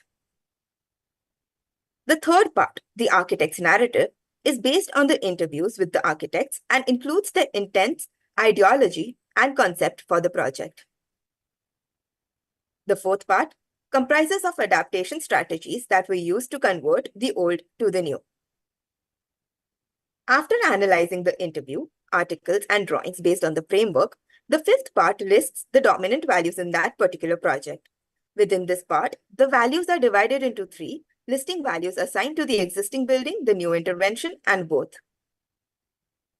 The last concluding part is my reflection on the project and includes a broad overview and observations. Through online articles, it became apparent that FB is a cultural space adapted from a dilapidated ice factory. The articles highlighted that the banyan tree was the starting point in the design. Based on a questionnaire focusing on the design process and values, the interview with Kamal Malik helped in understanding his point of view. He confirmed that the banyan tree and the light quality drew him into the space, and that truth and honesty guided the design since the space was meant for the design fraternity. He further emphasized that the new intervention did not mimic the old, but took cues from its form and was expressed in a different material. The banyan tree now forms an axis with the entrance. Using the framework, the drawings, interview, and articles, they were analyzed, identifying the dominant values. Each value can be seen through the imperfections on the surfaces. By keeping the chimney, the project retained the associations people had of the factory. The program, including a cafe and exhibition space, encouraged social interactions. In the end, reflecting on the project, it is evident that balance between the old and the new was achieved. The existing structure was retained and continued where possible, while the extension follows the language of the new. The plaster of the walls was deliberately removed to reveal the imperfect brick, uncovering the age of the building. These reflections of each case study helped in identifying similarities across cases and identifying prevalent attitudes and design approaches, which are further explained in the next part. The conclusion has 3 parts to it. The first talks of the attitudes towards adaptation. During the course of interviewing multiple architects, it became apparent that practitioners in the field hold diverse perspectives on the topic of adaptive reuse. These differing attitudes towards adaptation are not always mutually exclusive. First, a heritage status. Since adaptation traces its roots to conservation theories, our charters also favor the conversion of only heritage buildings. Stemming from this thought, projects like Tadala's Cafe are considered routine conversion projects. Since the existing buildings were ordinary structures with no historical ties or heritage importance, these transformed buildings do not have the status of being called an adaptive reuse project. This also indicates that no value is seen in ordinary buildings. A conservationist's handbook. The charters made for heritage buildings are oftentimes taken to be the norm because no other set of guidelines have been developed for adaptation. As a result, some practices follow a more conservatory approach by retaining and restoring the spaces of an old building. The concept of the original building being more important than the new can be seen as the new intervention does not have a language of its own and instead highlights aspects of the existing building. This approach takes the building back to when it was initially built, freezing it at a particular moment in time. The third perspective looks at adaptation as a continuous and cyclical process. Buildings are not seen as static objects, but as evolving and dynamic structures that continually adapt to accommodate future uses. The design approaches vary from creating flexible spaces, adopting a work-in-progress aesthetic, developing a structural system that can be reused, to keeping the interventions minimal, temporary, and reversible to allow the building to further adapt. In the fourth instance, the concept of adaptive reuse subscribes to the idea that both the old and the new are equally important. This approach is rooted in the idea of creating a balance. In these projects, the new intervention develops its own language, usually contrasting the existing building. In most of these cases, the scale of interventions is of an architectural level, transforming the existing building significantly.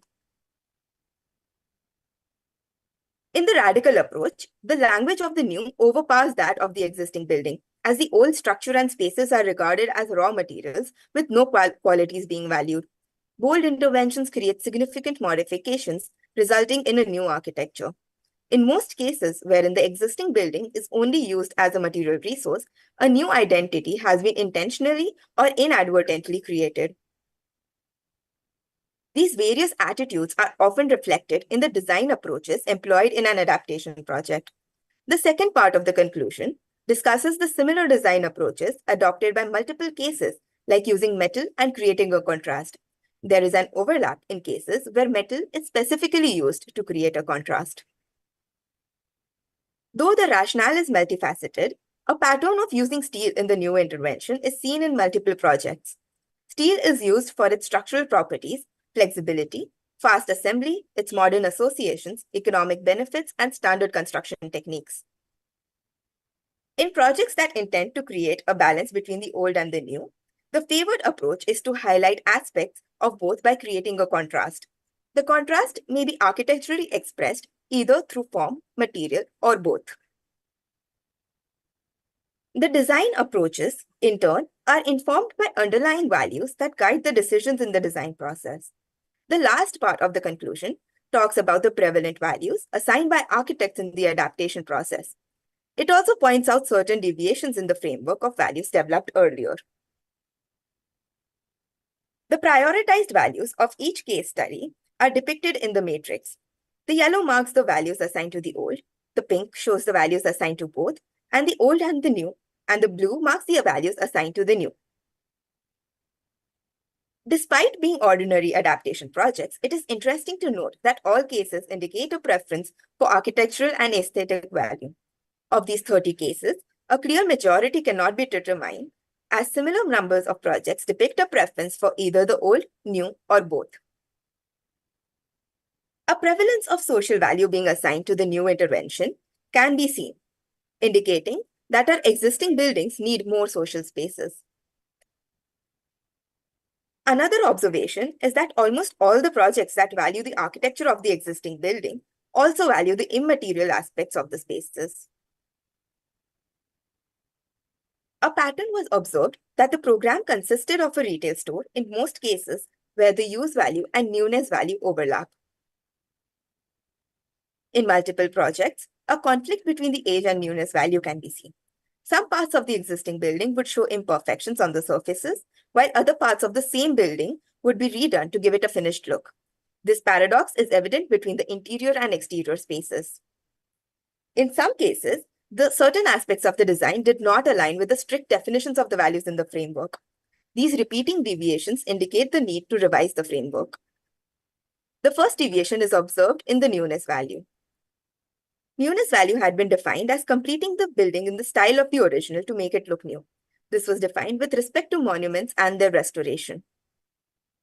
In some cases, the adapted building was made to look new, but the design did not follow the same style of the existing. This indicates that the definition of the newness value should be broadened to include projects that intend to look new and have a different style and character from the existing building. Another deviation noted was in the commemorative value. Since the scope of the study is ordinary buildings, the meaning of this value was interpreted to include associations that a small group of people might have towards a building. Thank you, Agni. I'll have to stop you here. Your time is up. Okay. Yeah, you can conclude your presentation. Yeah, okay.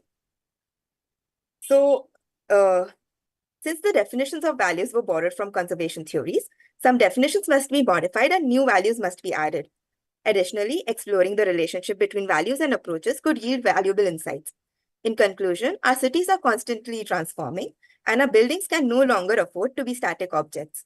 With changing times and needs, adaptation becomes paramount, and even more necessary becomes the idea of adapting the ordinary.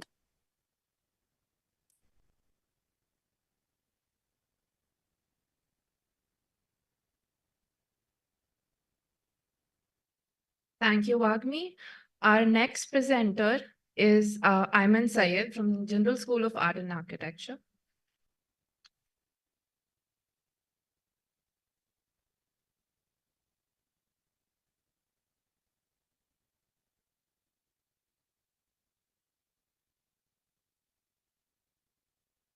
Check, check, check.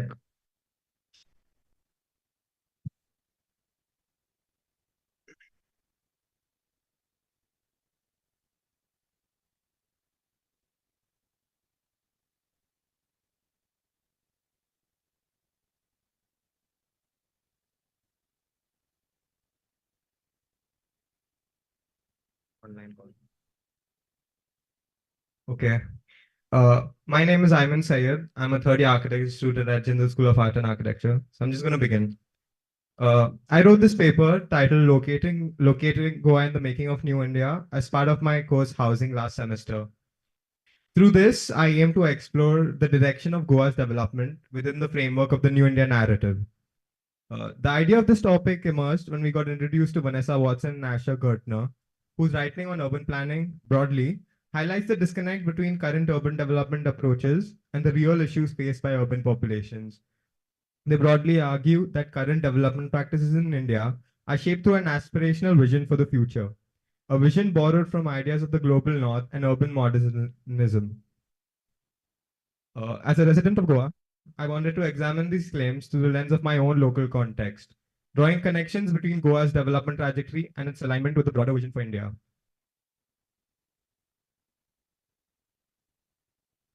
Yeah.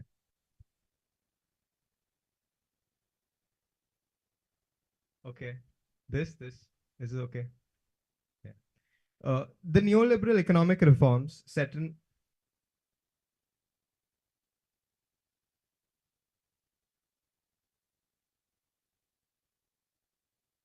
The neoliberal economic reforms set in motion in the 90s established a new vision for India.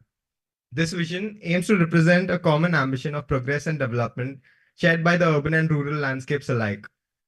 This vision is increasingly pushed under the narrative of New India. New India focuses on creating a modernized nation according to the standards set by the nations of the global north. Urban planning is being used as a tool to impose these standards associated with being modern and developed. Some of the characteristics of a modernist city, as given by Vanessa Watson, are prioritization of the aesthetic appearance of cities, high-rise buildings with low plot coverage and large setbacks, high car ownership is assumed, leading to dominance of vehicular movement routes separated from pedestrian routes. Separation of land use functions using zoning regulations into areas for residents, community facilities, commerce, retail, and industry. Different residential densities for different income groups.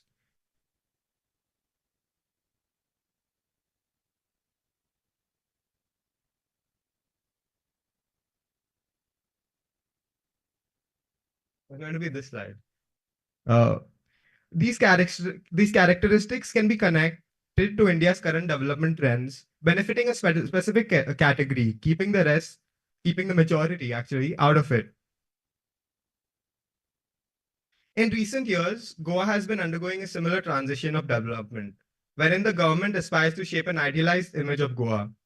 This image envisions Goa as a destination for the domestic. This image envisions Goa as a booming tourist and real estate economy, and an ideal leisure destination for the domestic and global middle class. This has been manifested through the development of large-scale infrastructure projects like new international world-class airports, luxury resorts, villas, and large-scale extensions of our highway network. The idea is to boost Goa's economy and fortify its position as India's dream holiday capital. This kind of tourism-centric development has led to ecological abuses, including beach erosion, destruction of sand dunes, decline in the water table, and increased coastal pollution. The construction of hotels and villas aimed to be sold as second homes has threatened to buy up community land, restrict community access to public beaches, and deplete water resources, leading to resistance from local communities. Traditional occupations such as fishing, agriculture, and toddy tapping have been displaced by tourism, causing economic hardships for certain communities. Panjim, the capital city of Goa, serves as a focal point for this kind of new India transformation within the state. As per the government statistics, 95% of the tourists visiting the state mostly come to Panjim. So around 7 to 8 lakh tourists, including 1.5 lakh foreign tourists, visit Panjim daily. Once a location of trade and production, the Smart City mission is rebranding Goa into a location of unrestrained tourism production. In recent years, Panjim has become a prominent event center for events like the International Film Festival of India, triathlons, Serendipity Art Festival, and national games, among others. This shift has led to the privatization of public spaces so that they can be monetized for consumption by a very specific category of society. Despite these transformations, local inhabitants often find themselves disconnected and unaware of upcoming projects as part of the Smart City mission in Panjim. Consequently, residents navigate through dug-up roads, living in a seemingly in a perpetual state of construction. The lack of active public participation creates a noticeable disparity between the desires of Goans and the idealized image set for Goa through the Smart City mission. While Panjim takes the spotlight as the focus of government initiatives, semi-urban areas and towns around Panjim are grappling with a different reality. These areas, once thriving, are experiencing defunding and a decline in infrastructure. The economic benefits of tourism and development have not adequately reached the local stakeholders. The only way the older cities and towns can survive in this contemporary landscape is if they too reinvent themselves into brands of tourism. Agriculture in Goa is diminishing, with both traditional practices and cultivated areas shrinking. Agricultural lands, hills, and forests in Goa face a threat as the demand for real estate rises, impacting traditional livelihoods and the environment. The original residents of villages in Goa are under a constant threat of being culturally and demographically obliterated by such development. Hence, there is a need for a more inclusive and sustainable approach to development in the region. So, to summarize this part, this sort of commodification of Panjim and Goa is causing privatization of public spaces, keeping a majority out of these spaces, infrastructure challenges, wherein our roads are not meant for so much traffic, leading to constant construction and expansion of existing roads, leading to Goa becoming a construction site throughout the year. Economic disparities are becoming broader because the benefits aren't reaching local stakeholders. Traditional occupations have been displaced by tourism-centric activities, leading to hardships for communities and environmental degradation due to tourism and a high demand for real estate in Goa.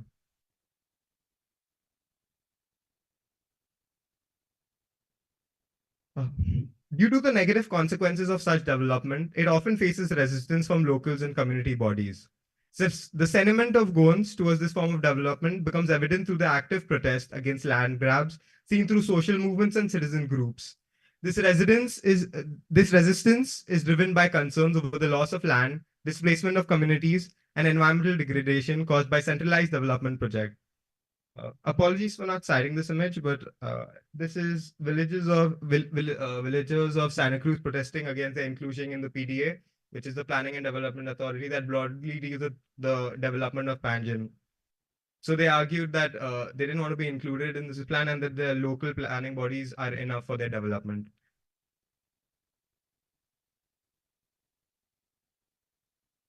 Goa has a unique urban system when compared to other Indian cities. It is made up of a network of villages and a few bigger towns interspersed with fields and forests. Each settlement is connected through an intricate web of small roads. Many villages in Goa are still only reachable through waterways using a ferry. Many cities, including Panjim, are integrated with farming, paddy fields, and vegetable farms, becoming an essential part of the city's urban context. This decentralized form of urbanism is a result of the Portuguese rule in Goa, reflecting their distinct approach to spatial distribution. The government's shift towards centralization is evident through their efforts to streamline connectivity, mobility, and real estate development, according to a more uniform, centralized approach. While this approach may align with broader aspirations of New India, wherein Goa becomes a hotspot for tourism and investors, it risks diluting the unique decentralized character of Goa's urban system, potentially erasing the individuality and charm that once defined its villages, towns, fields, and forests. The emphasis on mega projects and tourism may disrupt the very essence of Goa. The New India approach overlooks the local context and the needs of Goan residents, urging a shift towards planning that genuinely benefits the community.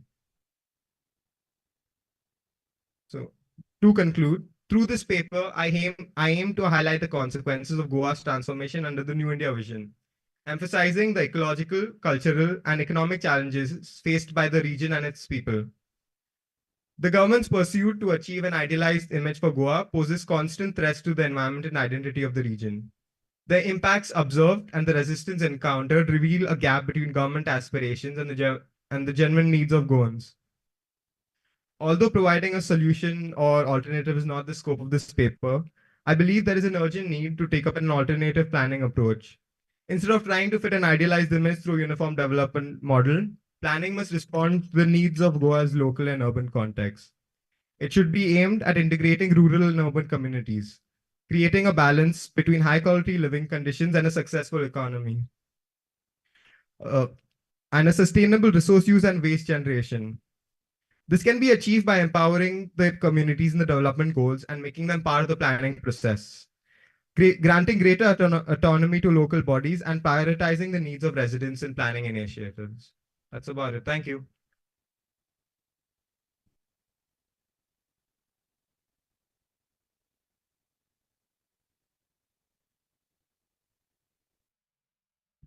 Thank you, Ayman. Our last presenter for this panel is Samriddhi Saraswat from Jindal School of Art and Architecture. The floor is yours, Samriddhi.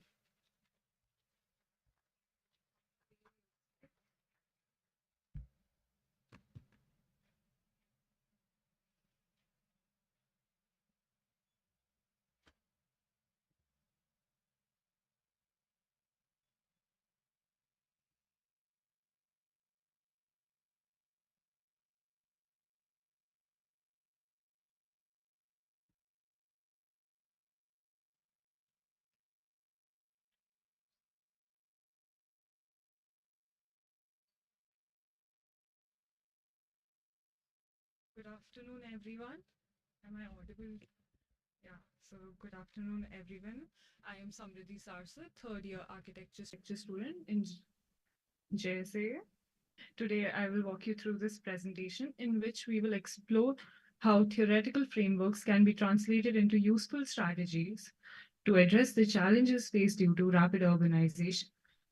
Here, we are trying to bridge the gap between theory and practice in urban planning by examining real-world examples, such as Rio de Janeiro favelas and Curitiba, drawing insights from scholarly work by esteemed researchers like Ananya Roy and Aruto Escobar.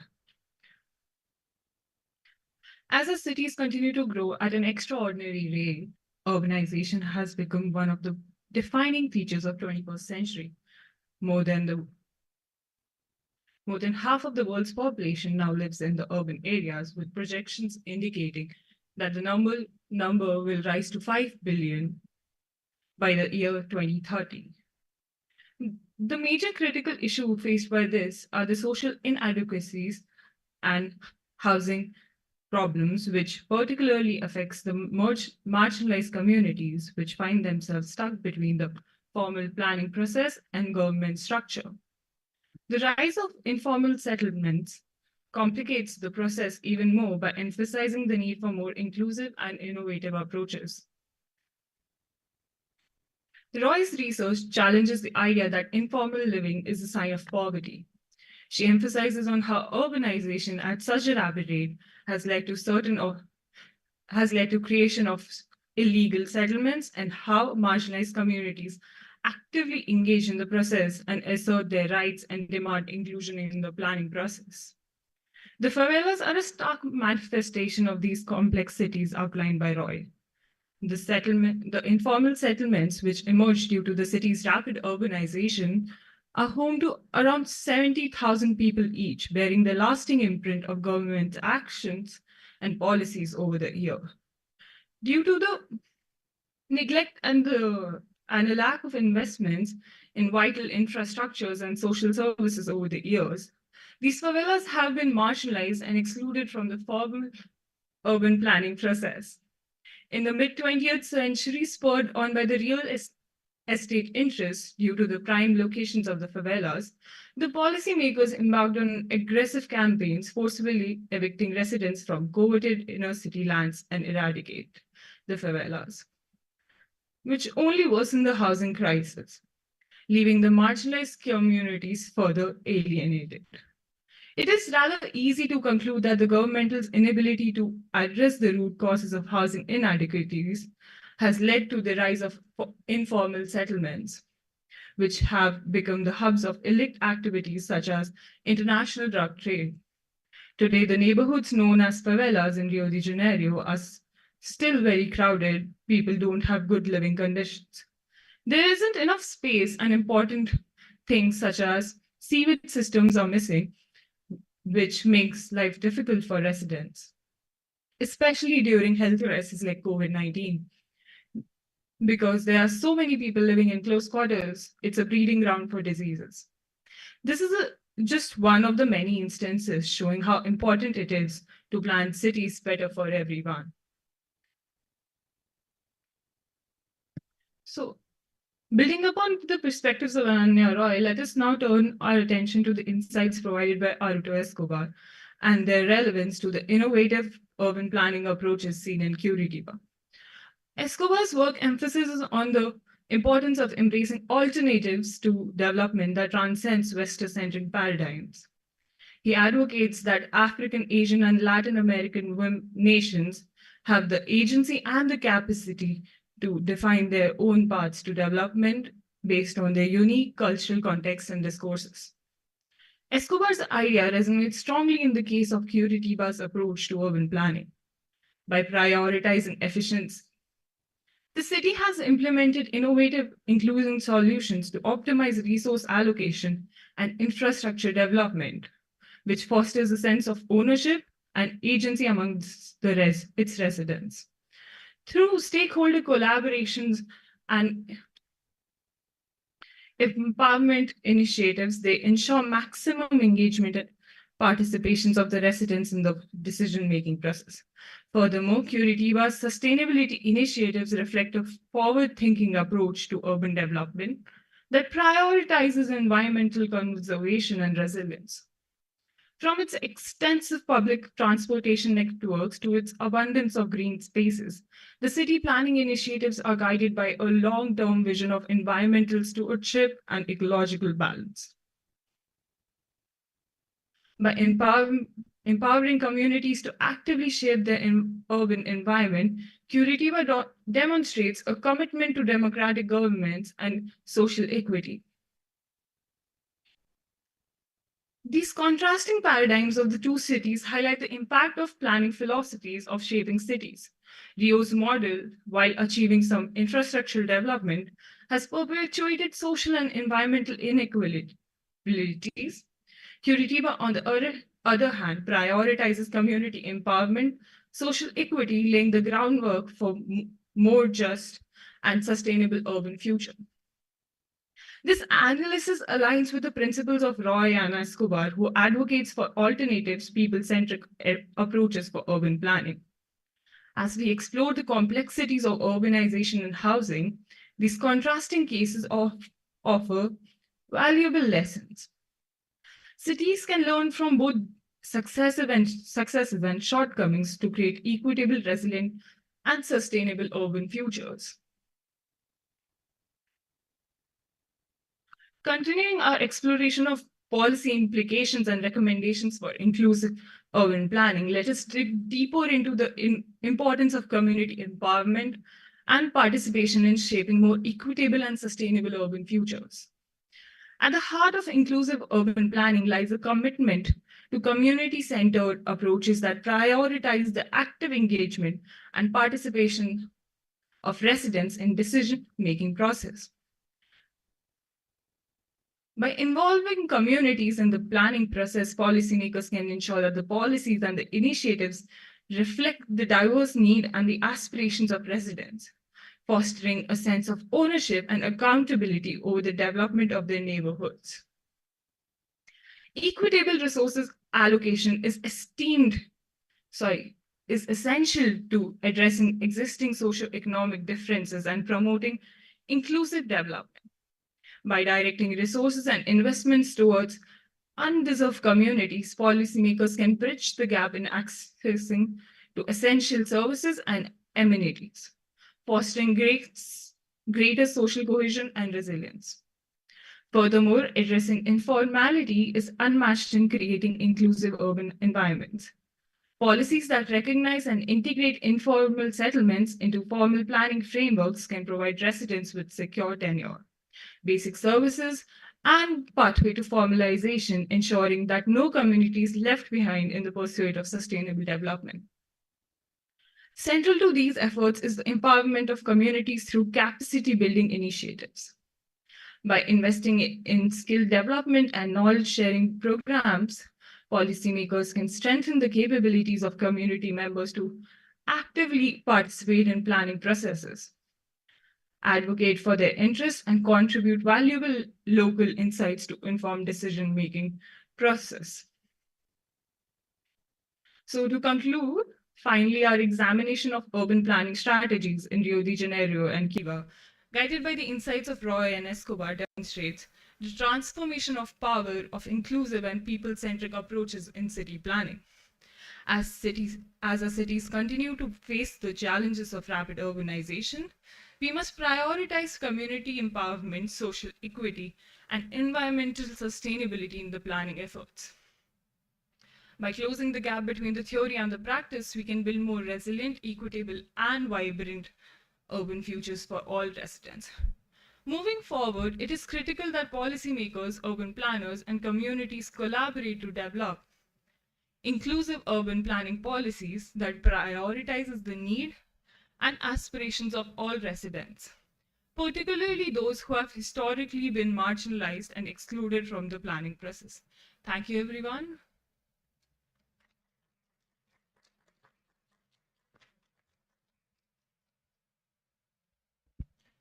Thank you, Samriddhi, and all the other presenters. This was surely a very insightful session. Now, I would like to invite Professor Intikhab to share his concluding remarks for the session, followed by the question-answer round.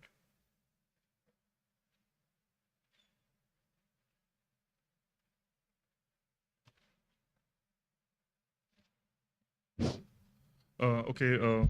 First of all, I think I had been the only person in this room who had been listening very diligently, because most of the people I see are on laptops or phone. So I feel very privileged to be like seeing all the presentations in detail, and these presentations had like I would start from Ayushi. I don't know, like I like the topic and the way she had taken a very small subject, a nala that has been covered, but through that she had been she elaborated and talked about mobility, infrastructure, regional planning, vendors problems, vendors and hawking, all these things from a very like small area that she had started with, and very amazingly compiled this entire thing. So but I have a few questions that I would like to tell, but before let me also talk about the other three panels. So Wagmi has done an elaborate research and the kind of the kind of topics that you have covered pan India. I think this must have been a task, especially while you're doing a desktop research. And for this, I think one of the questions that I was also asking, and I would try to ask you all, is the question of positionality, where you actually position yourself as a researcher while you are while you are talking about some issue, or while you are seeing some issue, because this becomes very important for example, for the case of Ayman, the position is very straightforward. Like you're a local from Goa, and you have seen that area transforming into like what it is right now. And with the case of Ayushi, you had been a student here and had been seeing the transfer. So this question of positionality also, I think, if you could include in your research, it makes it more authentic, or maybe relevant.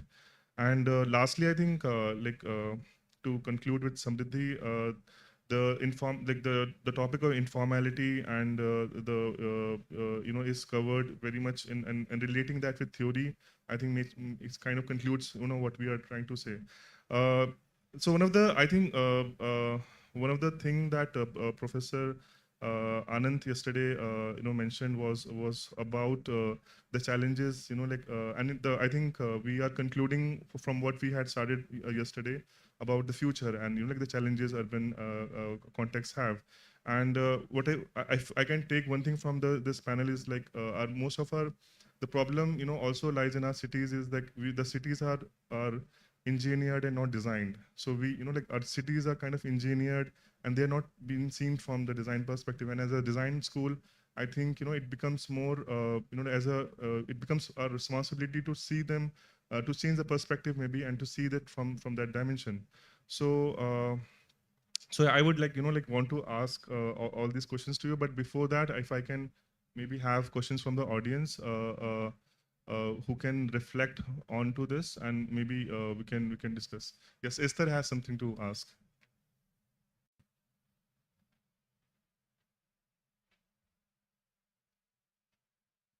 Hi, thank you very much. I hope you can hear me. Wagmi, this is particularly a comment on your work. I must say I was really intrigued by your work, and I found the argument strong, and I found the visuals particularly strong. I thought it was really helpful and very creative how you put this table together.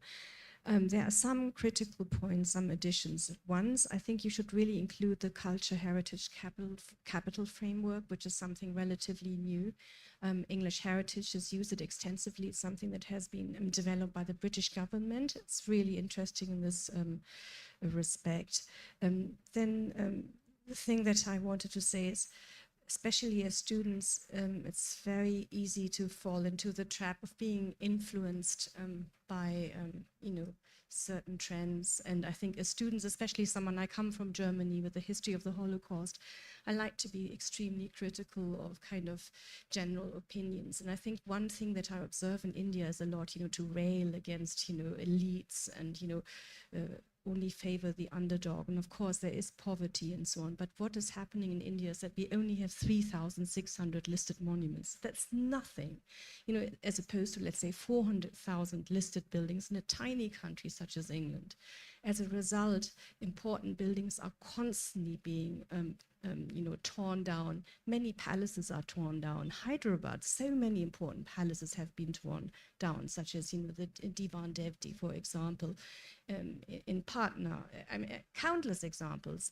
Every day, students and I, we visited the Red Fort, one of the most prominent buildings in this country. It's in shambles. It's terrible, the status. And, given the high number of visitors, I really want to ask, how is this money used? How is this money used from the entrance tickets for the actual buildings and so on? There's hardly any interpretation.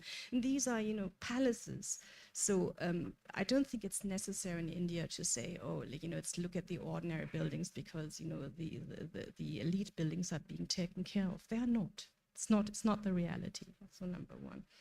So that's what I wanted to say. Yeah, so thanks again. And so I also wanted to say another thing about this idea of mimicking, right? You said some buildings don't mimic the past and they try to be new, and you had various aspects about this. I think, again, we have to be careful that in heritage, we don't just, mimic the West. There is global conservation, there is a global voice in heritage, which is great, but we mustn't forget that many of these ideas are Western.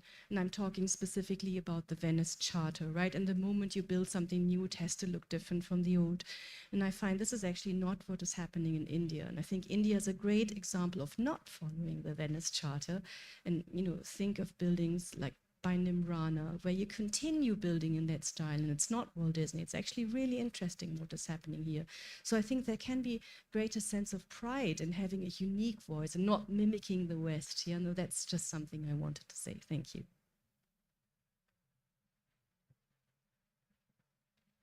We have another question from the audience on the same line. So would you like to answer this first and hear the next question, or would you like to answer both together?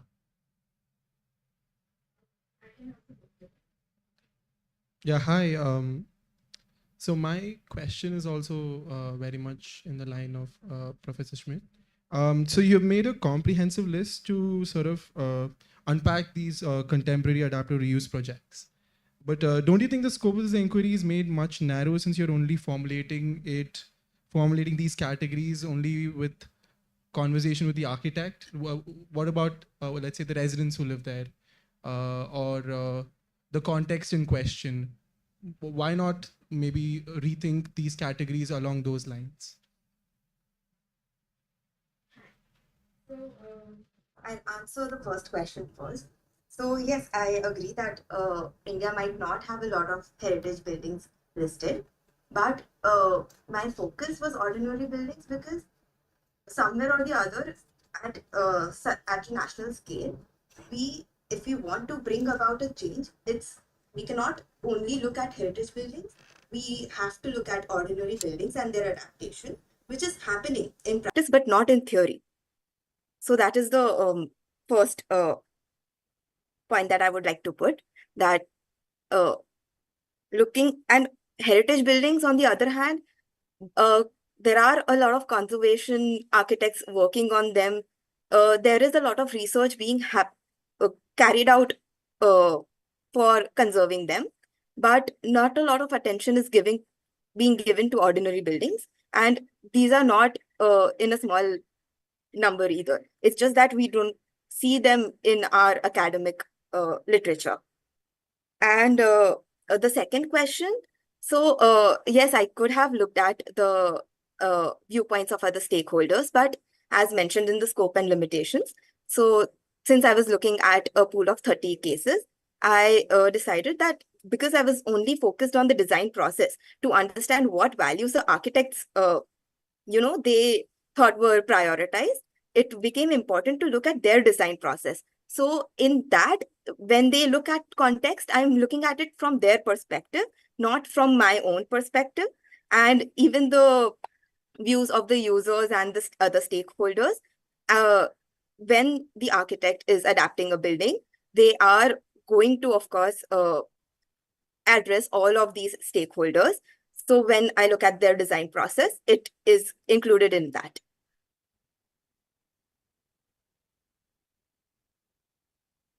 Do we have any more questions? Hi, Vagni. Thank you for your presentation. It was really nice. I have a question. The different categories that you had kind of presented, so say contextual values, soft values, etc., etc. Are these by any means objective standards that you were using? And are these categories necessarily like mutually exclusive of one another? And if not, then how do you assign like a certain kind of weightage to how much gravity each category is holding for a specific project? Okay. So these values, they're not like there doesn't exist one definition for each value. Over the years, multiple theories and everything has been written for each value. So I kind of looked at all of them, and then because most of them were directed for conservation, they weren't written keeping in mind only adaptation. So a lot of them I had to modify a little so that they could fit what I was trying to see through the lens of adaptation. And yes, there may be some values that overlap. So in a project, when such an overlap exists, both of these values have been highlighted. And as a researcher, I have not given any weightage to one value over the other. So it does not lead to any bias in that sense.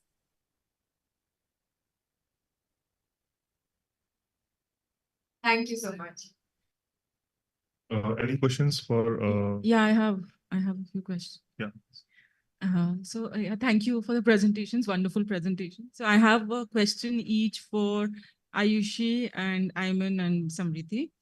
So Samriti, so you were talking about Curitiba, right? And the way there has been how the city has developed and the infrastructure of the city has been developed. So we know that the bus rapid transit of Curitiba is extremely, like it is one of the examples that we always discuss.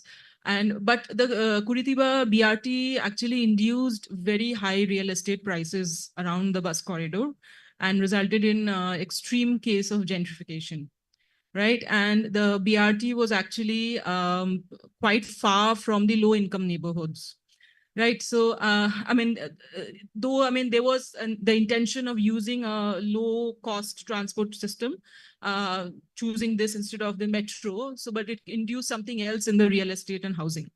So this is something to be thought of about how different types of approaches affect another kind of infrastructure. And did you read, did you think about participatory planning as an exercise for, cities of this nature?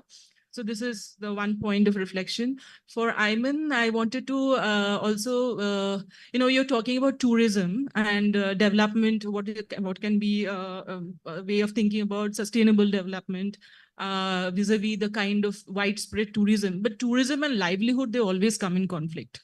Like a way to think about a sustainable way to go for tourism, there is always a conflict in terms of livelihood from the locals. We have always seen this kind of, this dilemma. that because they need the livelihood and they would like, and now as over passage of time, it gets established, right? So tourism and livelihood is always coming in conflict. So if you have some comments on that. And for Ayushi, I liked your presentation on hawkers, of course. What is interesting in this case is that the encroachment, what the state calls encroachment and then the demolition, most of the times we see it is the reason being given is because it's on the footpath or it's on the road. In this particular case, it's neither on the footpath, neither on the road. Right. So would you know which is the body that actually, what was the reason given for demolition here? Because this is nothing to do with, obstructing any form of mobility. So these are the questions.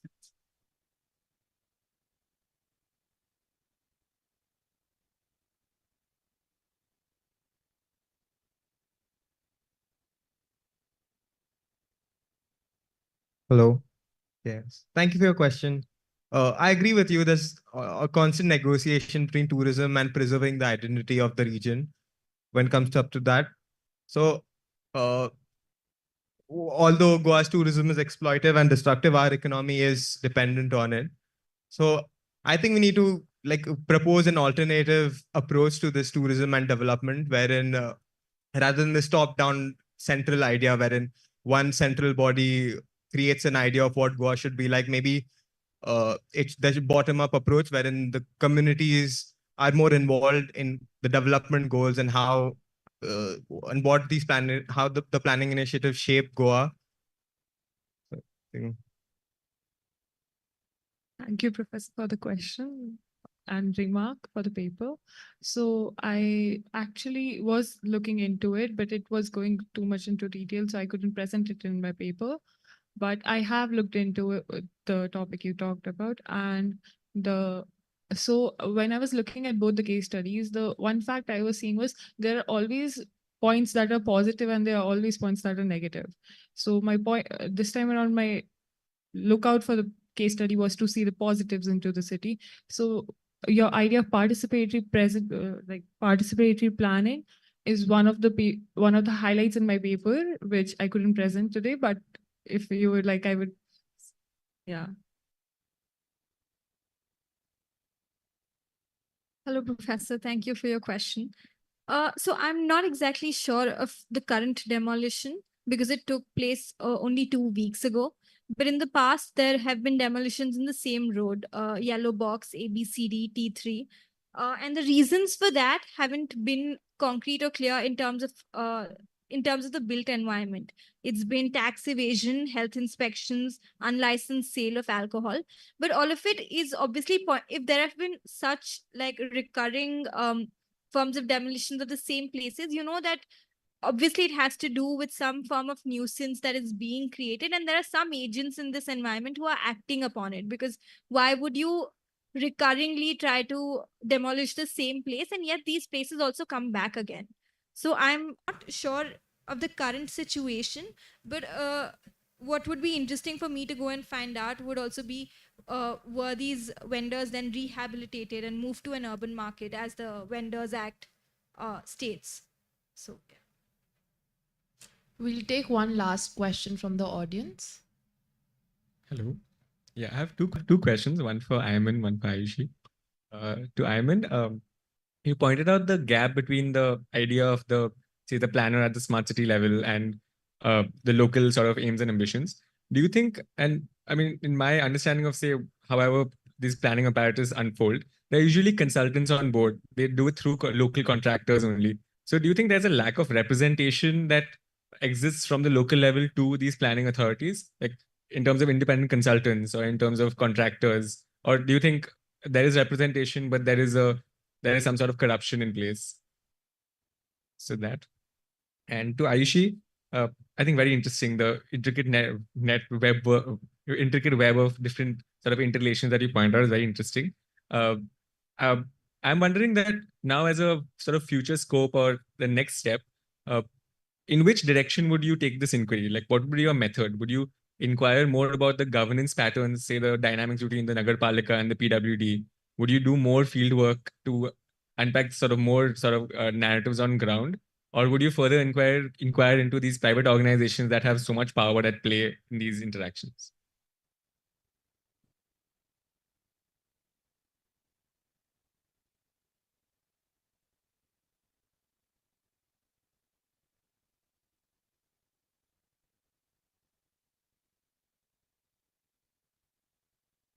Hello.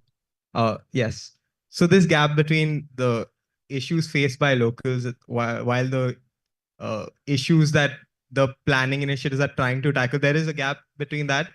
And through my paper, I blame that towards the centralized approach, wherein the idea of development is created not by the residents of the state itself, by this higher central body.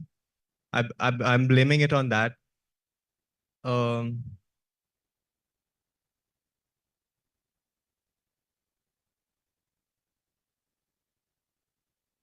I think this can be so again, what I said to Alok Parna, this can be probably achieved through this decentralized approach, wherein the communities are more involved in the development goals and sort of empowered in the planning process.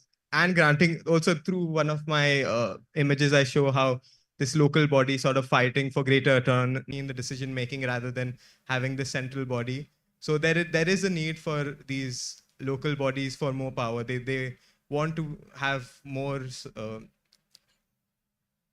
they want to have more say in this process. So maybe if we can incorporate these bodies into the approach, I think that could be. I just want to add one thing. I think if Aman would go to his presentation, and there's one thing that he mentioned is that Goa is different. Like it is not like other states, other cities, and it consists of multiple villages, and and it's Panjim is like the only one big city, but the way one plan suits all, like that thing, the central planning, where the plan is coming from Delhi and going across the country. I think that would something, like that has affected many of the areas and especially Goa, like, and the kind of settlement and the kind of, like it does not have that, big city or like larger settlements, but consist of small pockets of, and people love, like living like that. People want to know their neighbors, and this has like drastically changed in the past few, as per your presentation with the tourists coming in over there. So I think I just wanted to add that point to the question. Yes. Actually, one common concern that we also have with smart cities that the infrastructure consultancy firms that are part of this are often outsiders. They are not going. So I don't really know. They say that they're using a participatory approach to the smart city, but like we haven't really seen it. Maybe we can like look more into it. Hi, Taha. Thank you for your question. I think the direction that this can go in are like too many. But for me, of course, one thing that I really appreciated about the street vendors thoroughly was their resilience, because every time I spoke to them about it and I was like, what their own future was so precarious. And every time I asked them about it, they were like, okay, we'll see when it happens. For them, the survival at the moment was the most important thing. So maybe tracking their story and their own resilience would be like a personal project that I would want to take up at some point. But also, I think what is at play over here is a much larger conspiracy of planning that comes to light with a very small stretch in this area. Because Sonipat has only grown in the last, say, 15 years. And it's been a tremendous growth. And it's not just because a certain private entity came in, but because of a lot of changes that happened, liberalization happened, changes in education rules happened, changes, the Delhi master plan changed. So it's a much larger conspiracy at play. And what's also happened is that, it's only adding on to this fictitious commodification of land, which is resulting in this real estate boom of sorts, and especially with the recently changed political affiliations in the landscape, there's more that's been added to it. So it would certainly be interesting to unpack this entire thing.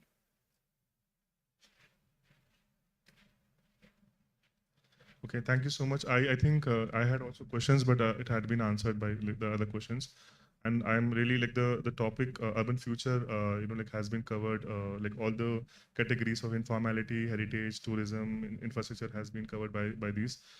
So thank you so much for your presentations, and thank you, Wagmi. Yeah. Okay, there is a last question. Okay, Ganguly. Uh, um, Hi. I had two questions, like one from Ayushi and one from Vagmi. So I'll ask my question to Ayushi first. I just wanted, first of all, I really like the research papers everyone presented. Congrats for that. And my question for you is that, so like I really like your research topic and like how it focused in the Sonipat area, and like I feel like I could relate to it a lot because I could think about it a lot. And all the things you talked about, like infrastructure politics, as like infrastructure power basically, as well as like legalities, like like certain like cloud kitchens, like not, it's not that sort of a concept here in Sonipat, but like like certain kitchens like near the tulips area and all, and like how they are not threatened by um demolition compared to the people who are in the fringes, like right near the roads, and they're not just threatened by demolitions, but they're also threatened by like accidents and like a lot of other things. So yeah, I just thought that like your research paper was really interesting, and like yeah, I just wanted to know like the fieldwork you did for this topic is really interesting. I just wanted to know like did you find it challenging, and I just wanted to know that. And for Vagmi, I had a question, was um like your topic was really like research upon, like it was really well researched. I really like that. And like I just wanted to know uh how do you think like architects can think about different concepts? Like you talked about urban heat island effect. I really like that point, and like about like how restoration needs restoration that does that, like when restoration of a building happens, like the urban heat island effect of that place kind of like it kind of gets like it doesn't go up, like basically it's a more sustainable concept. So I just wanted to know like how can like architects think of other approaches like in the restoration. Yeah, thank you. Wagmi, you want to go first? Were you able to understand the question? Yeah. So, one thing is we can reduce our demolition waste, which is what happens when we adapt a building. We do not tear down the entire building and then build from scratch. So that reduces the carbon emissions, and then ultimately it reduces the urban heat island effect. So similarly, if as architects, if ever we have a chance to either adapt or tear down a building and then build from scratch, we can. I think we have that power to convince the clients and the stakeholders of that place that which is better for them and for the environment. So yeah, we can. I think we do hold that power. Thank you, Wagmi. Please. Thank you so much. That's a very interesting question. I'll begin with your second question, which is in terms of challenges that we faced. I think the challenge was pretty much just figuring out what we wanted to get out of the site and like hold on to one thread. But of course, I felt like one of the things that came to my advantage was language, because I understood them pretty well and they understood me pretty well, which sometimes in other cities has not worked out the way it would have.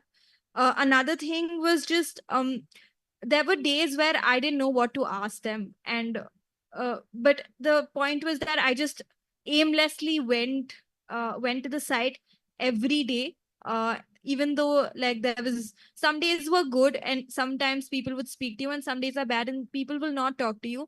But I think one thing that I learned was just going to the site and being there and just making notes of everything that you see, because everything that you see has some kind of politics to it. And the other challenge was that I hated ganne ka juice, but I had to go and drink that like 2 glasses every day just so the vendor could speak to me. In terms of speaking about the demolition, I think, yeah, there are a few cloud kitchens along the road where Tulip is located.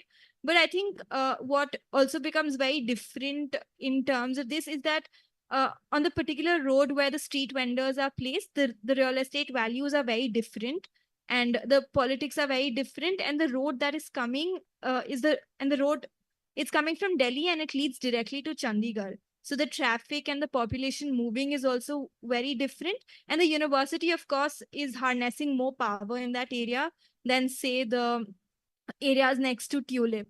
And also the areas next to Tulip, the places that have come up over there, they always have some kind of affiliation, like maybe in terms of caste, class, or like, they either own the land or they've taken it on rent, which of course makes the street vendors more vulnerable for sure and more prone to accidents, etc. So yeah, you're right about that. Okay, because it has extended, so I also want to add something.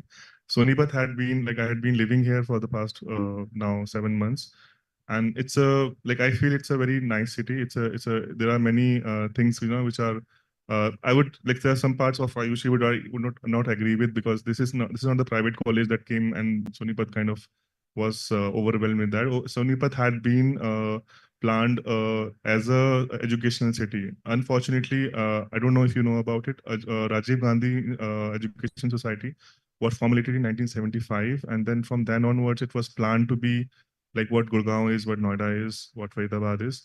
But unfortunately, because of many reasons, it was not like the way it is. Secondly, like going to Wagni's, like presentation of adaptively reusing it.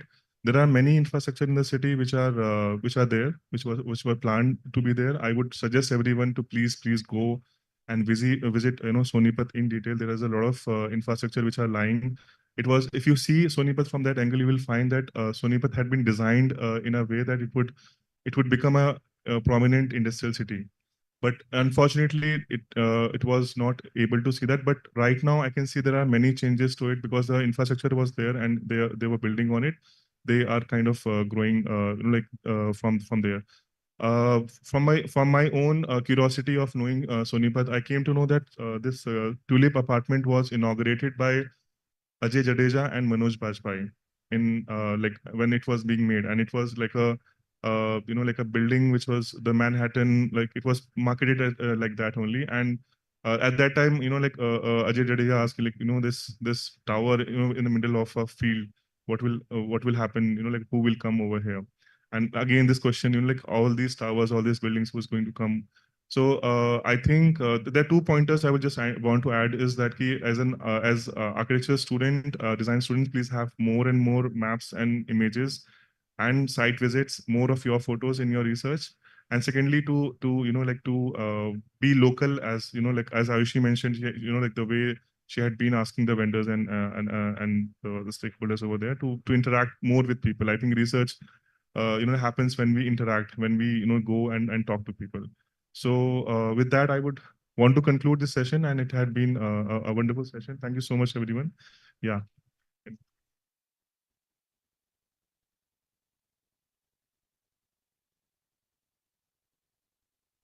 Thank you, Anam, Professor Alam, and all the presenters for a very interesting final session of the conference. I now request Professor Alam to felicitate the presenters with their certificates. I would also like to inform that Vagni Shah, who has joined us online, will receive the certificate through post.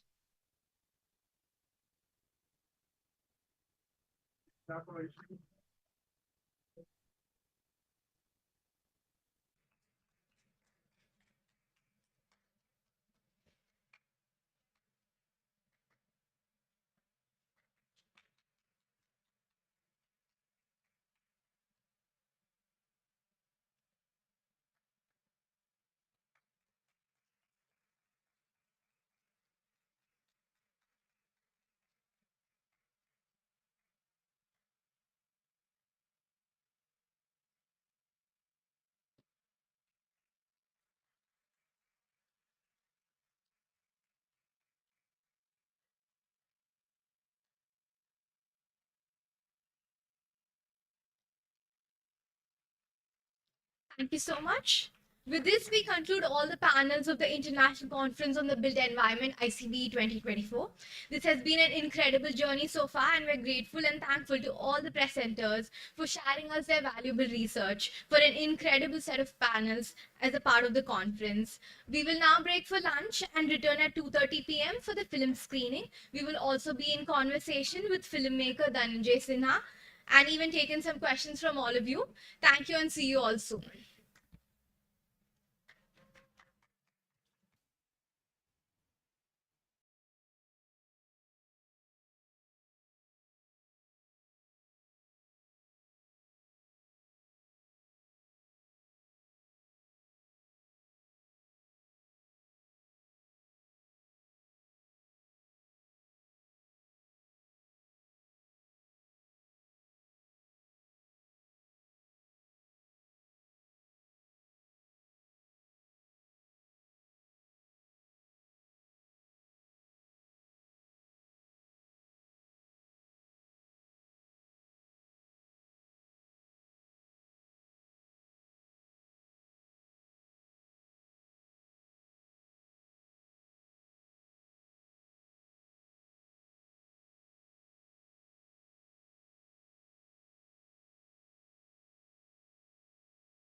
Good afternoon and welcome back to the ICB 2024.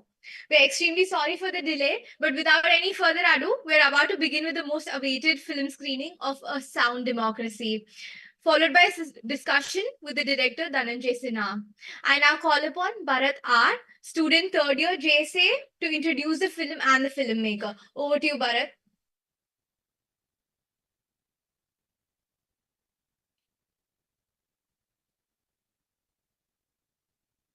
Good afternoon. I am Bharat. I'm a third year student at the Jindal School of Art and Architecture. To sort of introduce the filmmaker, Dhananjay Sinha is an ethnographic filmmaker working in the field of arts, humanities, and technology. An advertising and communication professional, Dhananjay can be found dabbling with music and stringed instruments or staring across the horizon in an attempt to paint it when left to his own devices. Before we get on a discussion with him, we will have a screening of his latest film, A Sound Democracy, which released in 2023. It is based on an exploration into sound, politics, and democracy, currently being screened across the country and produced by Conflictorium Museum of Conflict. His last film, Sabarmati and Its Lovers, which released in 2021, explored love and ecology in Ahmedabad in the backdrop of the city having the highest suicide amongst lovers in India.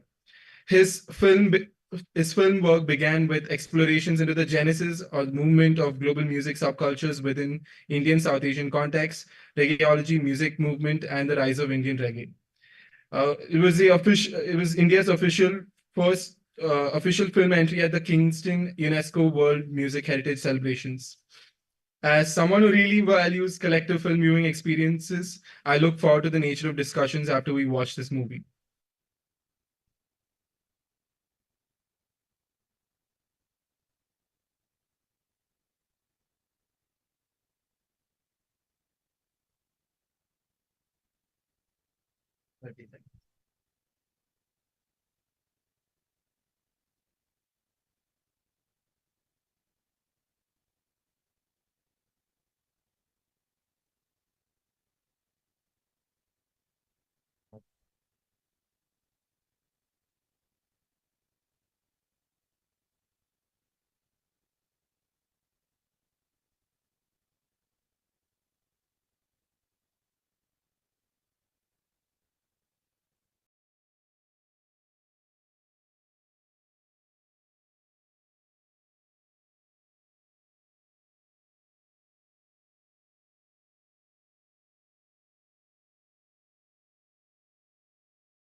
This movie sort of made me rethink this kind of interface between sound and democracy, not only in terms of the sonics, but also while I was watching the movie, it constantly made me think about sounds, whose sounds are being heard or whose sounds are the loudest. With that, I would like to invite Professor Saeed, Ahmed, and Dhananjay to the stage.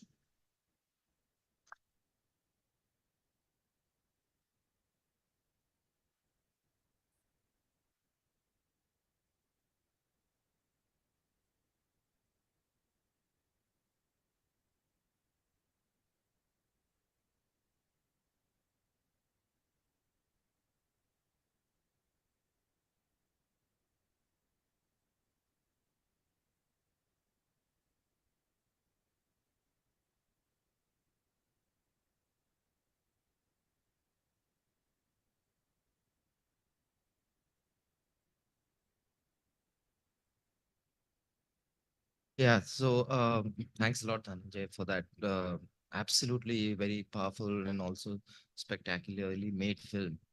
And yeah, it really shows the fact.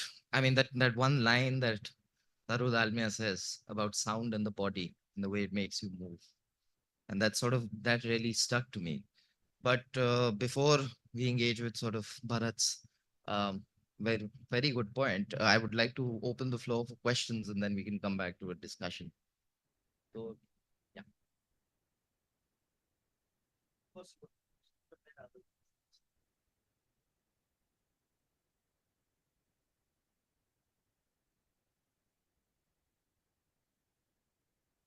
Hello, sir. I'm Meenakshi from the third year. So, first of all, it was a very interesting documentary. So, my question is it was interesting to see how the representation of political and religious ideas have always existed, but the mode of representation is what has been changing, like be it the Doordarshan streaming of the Ramayana or the hip hop music that's going on in YouTube and Reels now. So, how do you think the channel or the mode of representation in itself has an impact on the message, like be it the target audience or the reach of the particular channel? So, how does it change?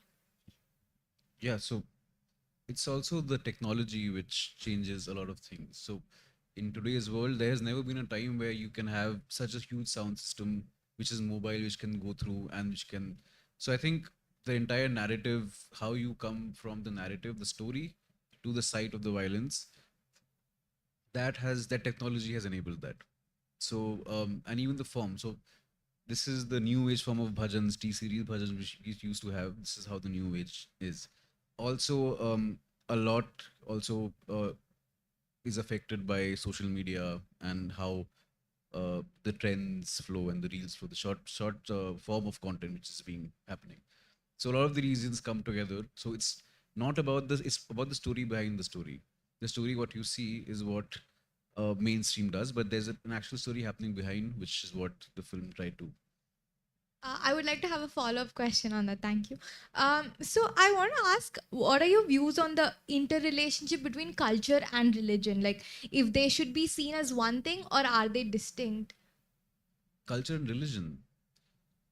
Religion is part of culture, is what I feel, and it's always been a part of culture. It's always how what you draw from, what faith and belief you live by. That's influenced by religion. So they're always intertwined. You.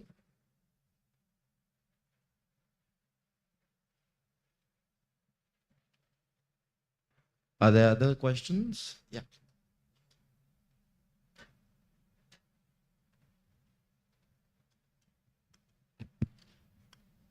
Thank you so much for that film. It also obviously reminded me of Ram Ke Naam, and I think it comes out of that legacy. I just wanted to ask you, what was the meaning of the sound of the Tanpura in the film? It takes place, I think, in some portions. And the other question was actually, I guess, more of my sort of personal concern, which is that these characters that we've seen in conversation in the film, it seems to me as if they're represented to be victims of false consciousness, you know, people who do not know what they're doing or can't reason well enough. And, you know, strangely enough, that one musician, he is literally repeating the same rhetoric. He says, you know, आपने अगर पढ़ाई नहीं की है, आपने मतलब ये नहीं किया है, तो how can you say something like that? And so there's that irony also taking place in the film. But I just wanted to know what you thought about that, because yeah, I mean, this question of people being sort of moved by ideologies is there in almost every ideology, including in some ways liberal democracy. And I mean, how do we kind of see the actions of these individuals, and how much personal responsibility really do they ought to take, or do our perspectives about them, you know, how much personal responsibility should we imagine in terms of our perspectives on them, even in terms of a film like this, where, you know, we're trying to represent a collective, misguided collective. Yeah, thanks. Okay, so the first question, the use of Tanpura, it was a conscious decision to scramble the music messaging of the song. So I didn't want to put the song across the way it is, enabling what its message meaning was.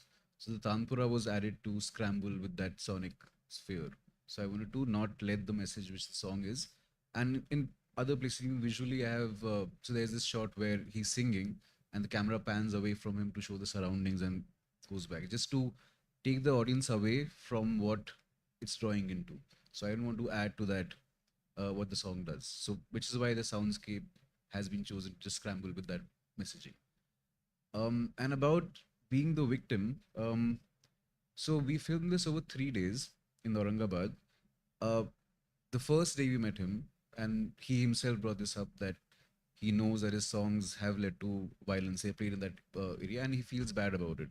So day one was when he said he feels bad about it. I can't do anything about it. Those people will turn on me. So what do I do? But by day three, when he had opened up a little bit, he admitted that he knew what it happens, and he didn't expect it. He didn't plan to do this, but now that it's happening, it's my contribution to the cause. So I don't think Bucks is a victim in this case, and Bucks knows. And the thing is, it's all the economics of it. So Bucks has he has a huge YouTube following. He now has background dancers. He has a full production team which makes his videos. So because he's earning so much from this, even if he knows what is happening on ground, it's very tough for him to pull out. So he'll find all rationales to justify what he's doing and ignore what it leads to. So this exploration also began trying to find. So okay, let me just begin telling you about how this exploration began. I was working with Conflictorium in Ahmedabad, and Ram Navami 2022 is when we got this news that there were a couple of places in Gujarat, Khammat and Himmatnagar, where what you saw in Kharkoda, the same thing had happened, where a DJ truck had gone, and it had gone through a Muslim locality, stopped in front of a mosque, and played some songs for half an hour, after which someone threw stones and there was a riots followed. So we went on ground to see.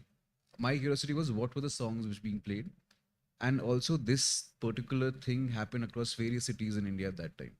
So my inquiry became to understand where these songs are coming from, and taking these songs to those who've composed it, to ask them, do you know this is where your song is going? Which is what exactly happened with Bucks. So these musicians have sprouted enormously since 2019. There's a story why also to that. And they have seen such growth that I don't think that they are victims anymore. So they see reality that what's happening with their music, but they've gone too into get out.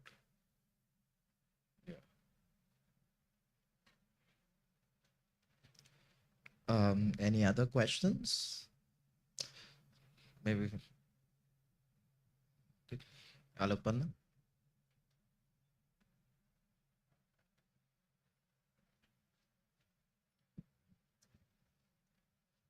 Hi.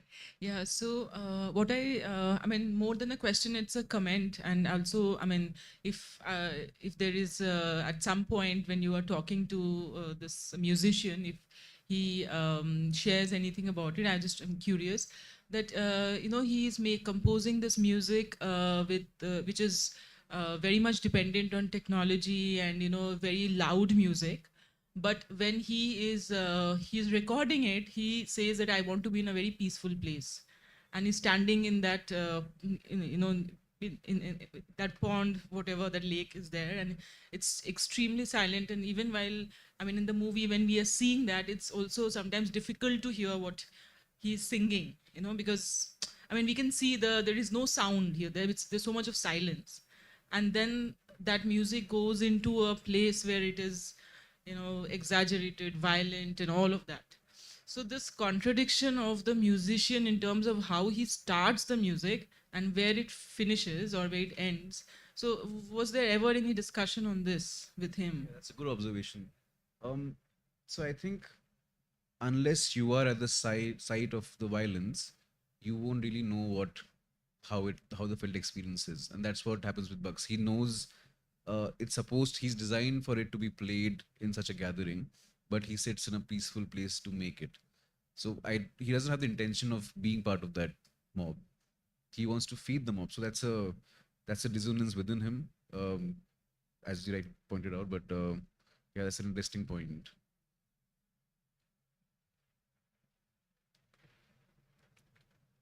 Bharat? Yeah, hi. Uh, Thank you. The movie was really, really interesting to me. But though it's called A Sound of Democracy, my question is with the visuals, particularly the use of zooms and the zoom ins and zoom outs, especially with the interview with Bucks. So there was. I was very interested in how camera was used. There were a lot of times when it was going in and out of focus. There were times when you zoomed in when he was talking, let's say about his music process, you zoomed in, and then when he was singing, you zoomed out to show like the view of the lake or whatever, wherever it was recording. Was this deliberate? Why certain, let's say, another interview, it was not, there was no zoom ins or zoom outs, it was just there. So my question is with uh, this this whole like form of, okay, with him, I felt like the camera was also it was like flowing, it was moving in, moving out. I was really interested in that feature, that texture of on this film. So can you elaborate on that? So in some cases it was deliberate. So we had two cameras. One was a proper DSLR and one was a handy cam. So the zoom in, zoom out is through the handy cam. And what consciously I've tried to do is de-stylize this film. Because a lot of time, if you stylize the film in a particular way, if you spend too much on the color grading in the angles and everything, it puts off a certain kind of audience, which is the mass audience. And because this film is made to be seen by more people who shouldn't just cut this off and stop watching it, we decided to make it a raw kind of a finish. So we use the handycam footage and use that itself. We don't want to be very selective about what shots we take. It was supposed to be like a guerrilla sort of a recording. Okay, I think I'm going to step in here as the discussant and abuse my privileges as that. To essentially, what I find interesting in the film, of course, it is a disturbing film because this is the reality that sort of surrounds us now. But I was more curious about elements of sound, right? So I mean, something in response to what when Alok Parna asked the question about this sort of dissonance that you highlighted, that he has that silence, but he doesn't want to be part of that soundscape, right? So what you do show us is essentially a transforming soundscape of in the nation, right? There's a transforming soundscape from, say, the Mahabharata and the Ramayana television series, and then you have essentially DJ systems that have come into place, mobs in front of minority religious sites. Um, but what was the sound then prior to this? If we were to think of a soundscape that was prior to this sort of defining, sort of very anti-minority vitriol, sort of before this, what would be that soundscape that is sort of now slowly vanishing in a sense, if that makes sense? So the sound system culture of having speakers and using the power of the speakers initially started in Kingston, Jamaica, by the reggae music as a tool by the people to speak up against the establishment. And that's how power functions, right? If there's something which works sonically, visually, there is a tendency to co-opt it and take it, and which is what has happened with this form. Because even so there are two sides to this. There is another side where if you saw the Dharavi section which Taru was there, so in that place the sound system is very liberating for the children who are singing. It's something which they haven't had the voice to speak, but it gives them voice. So there is a counter to this form of music, this sound, which is hopeful. uh, but as a filmmaker, I decided to not let the audience go back with hope, but with despair, because you can tend to live with hope, but despair is something which stays with you. So this soundscape, the sound, the what you feel right now is what probably I want you to go home with. This soundscape is around us, and I'm sure everyone has been hearing it around us. And when you go back, you will hear this song in your head play tomorrow morning also. Um, as to what the sound of this particular form was before that, that's another inquiry. So there is a question that the sound system started with your Shadi Ke Barat wale bands. That was the first moving gathering of musicians, but they were brass bands, and they were putting in the effort to create the music. Then I think we reached the Kanwar Yatras, where they have a DJ sound system and they are moving around with. This is where it sort of becomes more organized. So by organize, just this journey is so orchestrated because the DJ themselves don't know what the songs they have to play. They just get a playlist and they just get a route to go through. So the disturbing element is the organization of using the sound to a particular end, which I feel wasn't as they couldn't organize it before without this technology.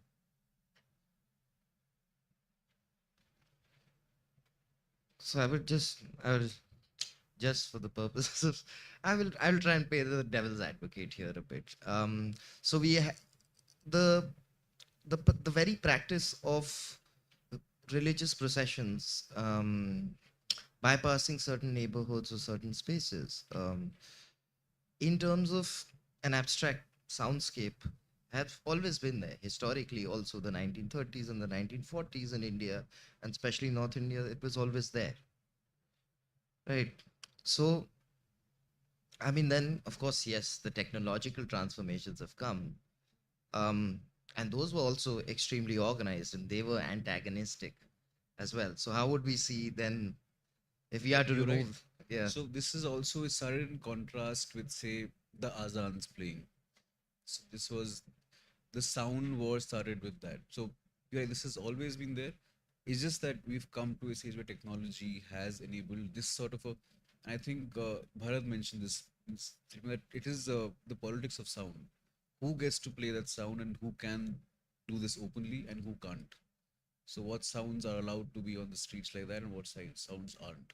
So that I feel has become very concentrated towards one particular section. Yeah, as Bharat was saying, which sounds are suppressed, essentially, right? Yeah. Which are the sounds that, I mean, sort of, yeah, dominate, but also are elevated in a sense, which receive impetus from certain forces, in a sense. We can ask one more question, I think, and then we have to wrap up. Uh,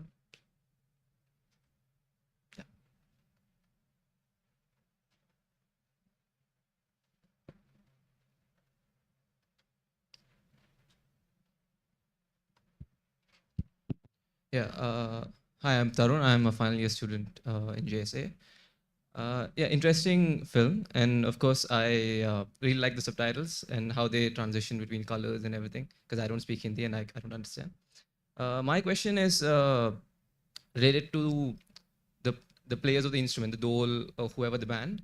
There was a brief mention about it, but I'm wondering if, say, in place of the DJ set, if the bands were in around the mob, or the mob was around the band, how different would the environment be like in a procession? So we were planning to do this installation in Bangalore where you place the instrument of that size to produce that sound, and the effort it takes to play that for even for a minute, it's you can't compare it with a button which is played and that beat is being played. So I don't see how this is a sustained process. Like the mob collects around the sound system, so you have to play this for a long time and then move it across, and then the people collect. So a lot of factors go into it. A sound system plus a moving truck through a particular journey. So in the case of the dole and the instruments played by hand, it must requires a lot of effort to muster to create that sort of sound which a digital sound system can.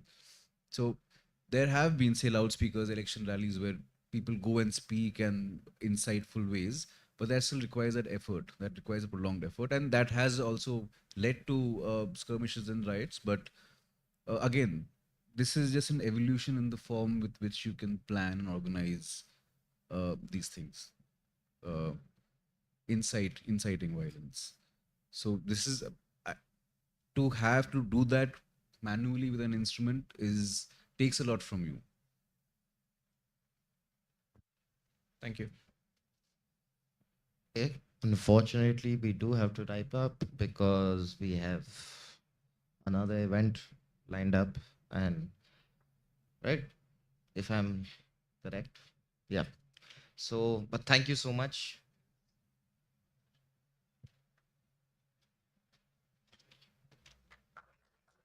Thank you so much, Dhananjay. Thank you for watching. Thank you for taking time to discuss your film with us. Thank you, Dhananjay Sinha, for a truly wonderful discussion. I also thank Bharat for introducing and Professor Ahmed for moderating the discussion. I now request Professor Ahmed to kindly felicitate our speaker for the day.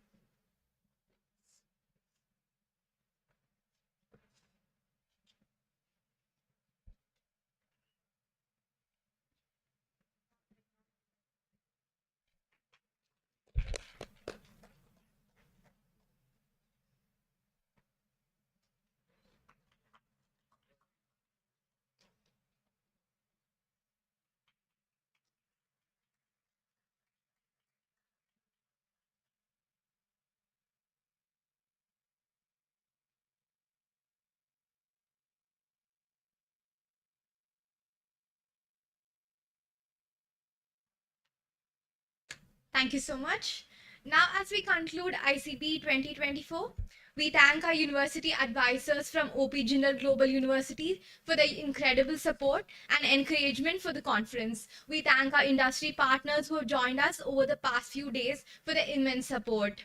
We thank the members of the review panel, and we would like to thank the organizing committee of the conference, the social media team, as well as the entire student community who have all worked tirelessly behind the scenes to help organize and host this conference. Finally, an incredible thank you to all the IT and logistics team for the incredible work in helping with ICB 2024 run smoothly.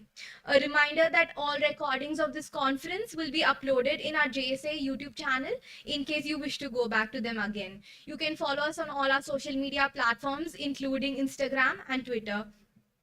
I now invite Rashi Garg, General Secretary of JSA Student Council, for presenting the final word of thanks. Over to you, Rashi. Good evening, everybody. The Conference Organizing Committee, on behalf of JSAA and ICBE 2024, would like to extend its gratitude to the session moderators, student council members, faculty discussants, JSA social media team, ICBE social media team, faculty review panel, university team of IT support, AV support, event management team, travel and transport, lodging and boarding support, documentation center, photography, security staff, and all the members of the conference organizing team. And a special shout out to Sheikh Salam sir. Can we have a huge round of applause for everybody? Thank you.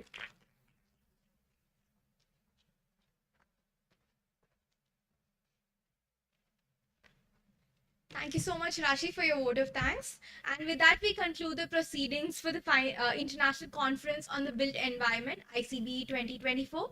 Hope you all enjoyed it. We'll now take a very short 10-minute break and be back by 5:15 as we gear up for an open mic organized by the JSA Student Council. I would also like to announce that we will have a gala dinner organized for the student volunteers, the faculty, and the moderators. So please stay back for it. Thank you so much.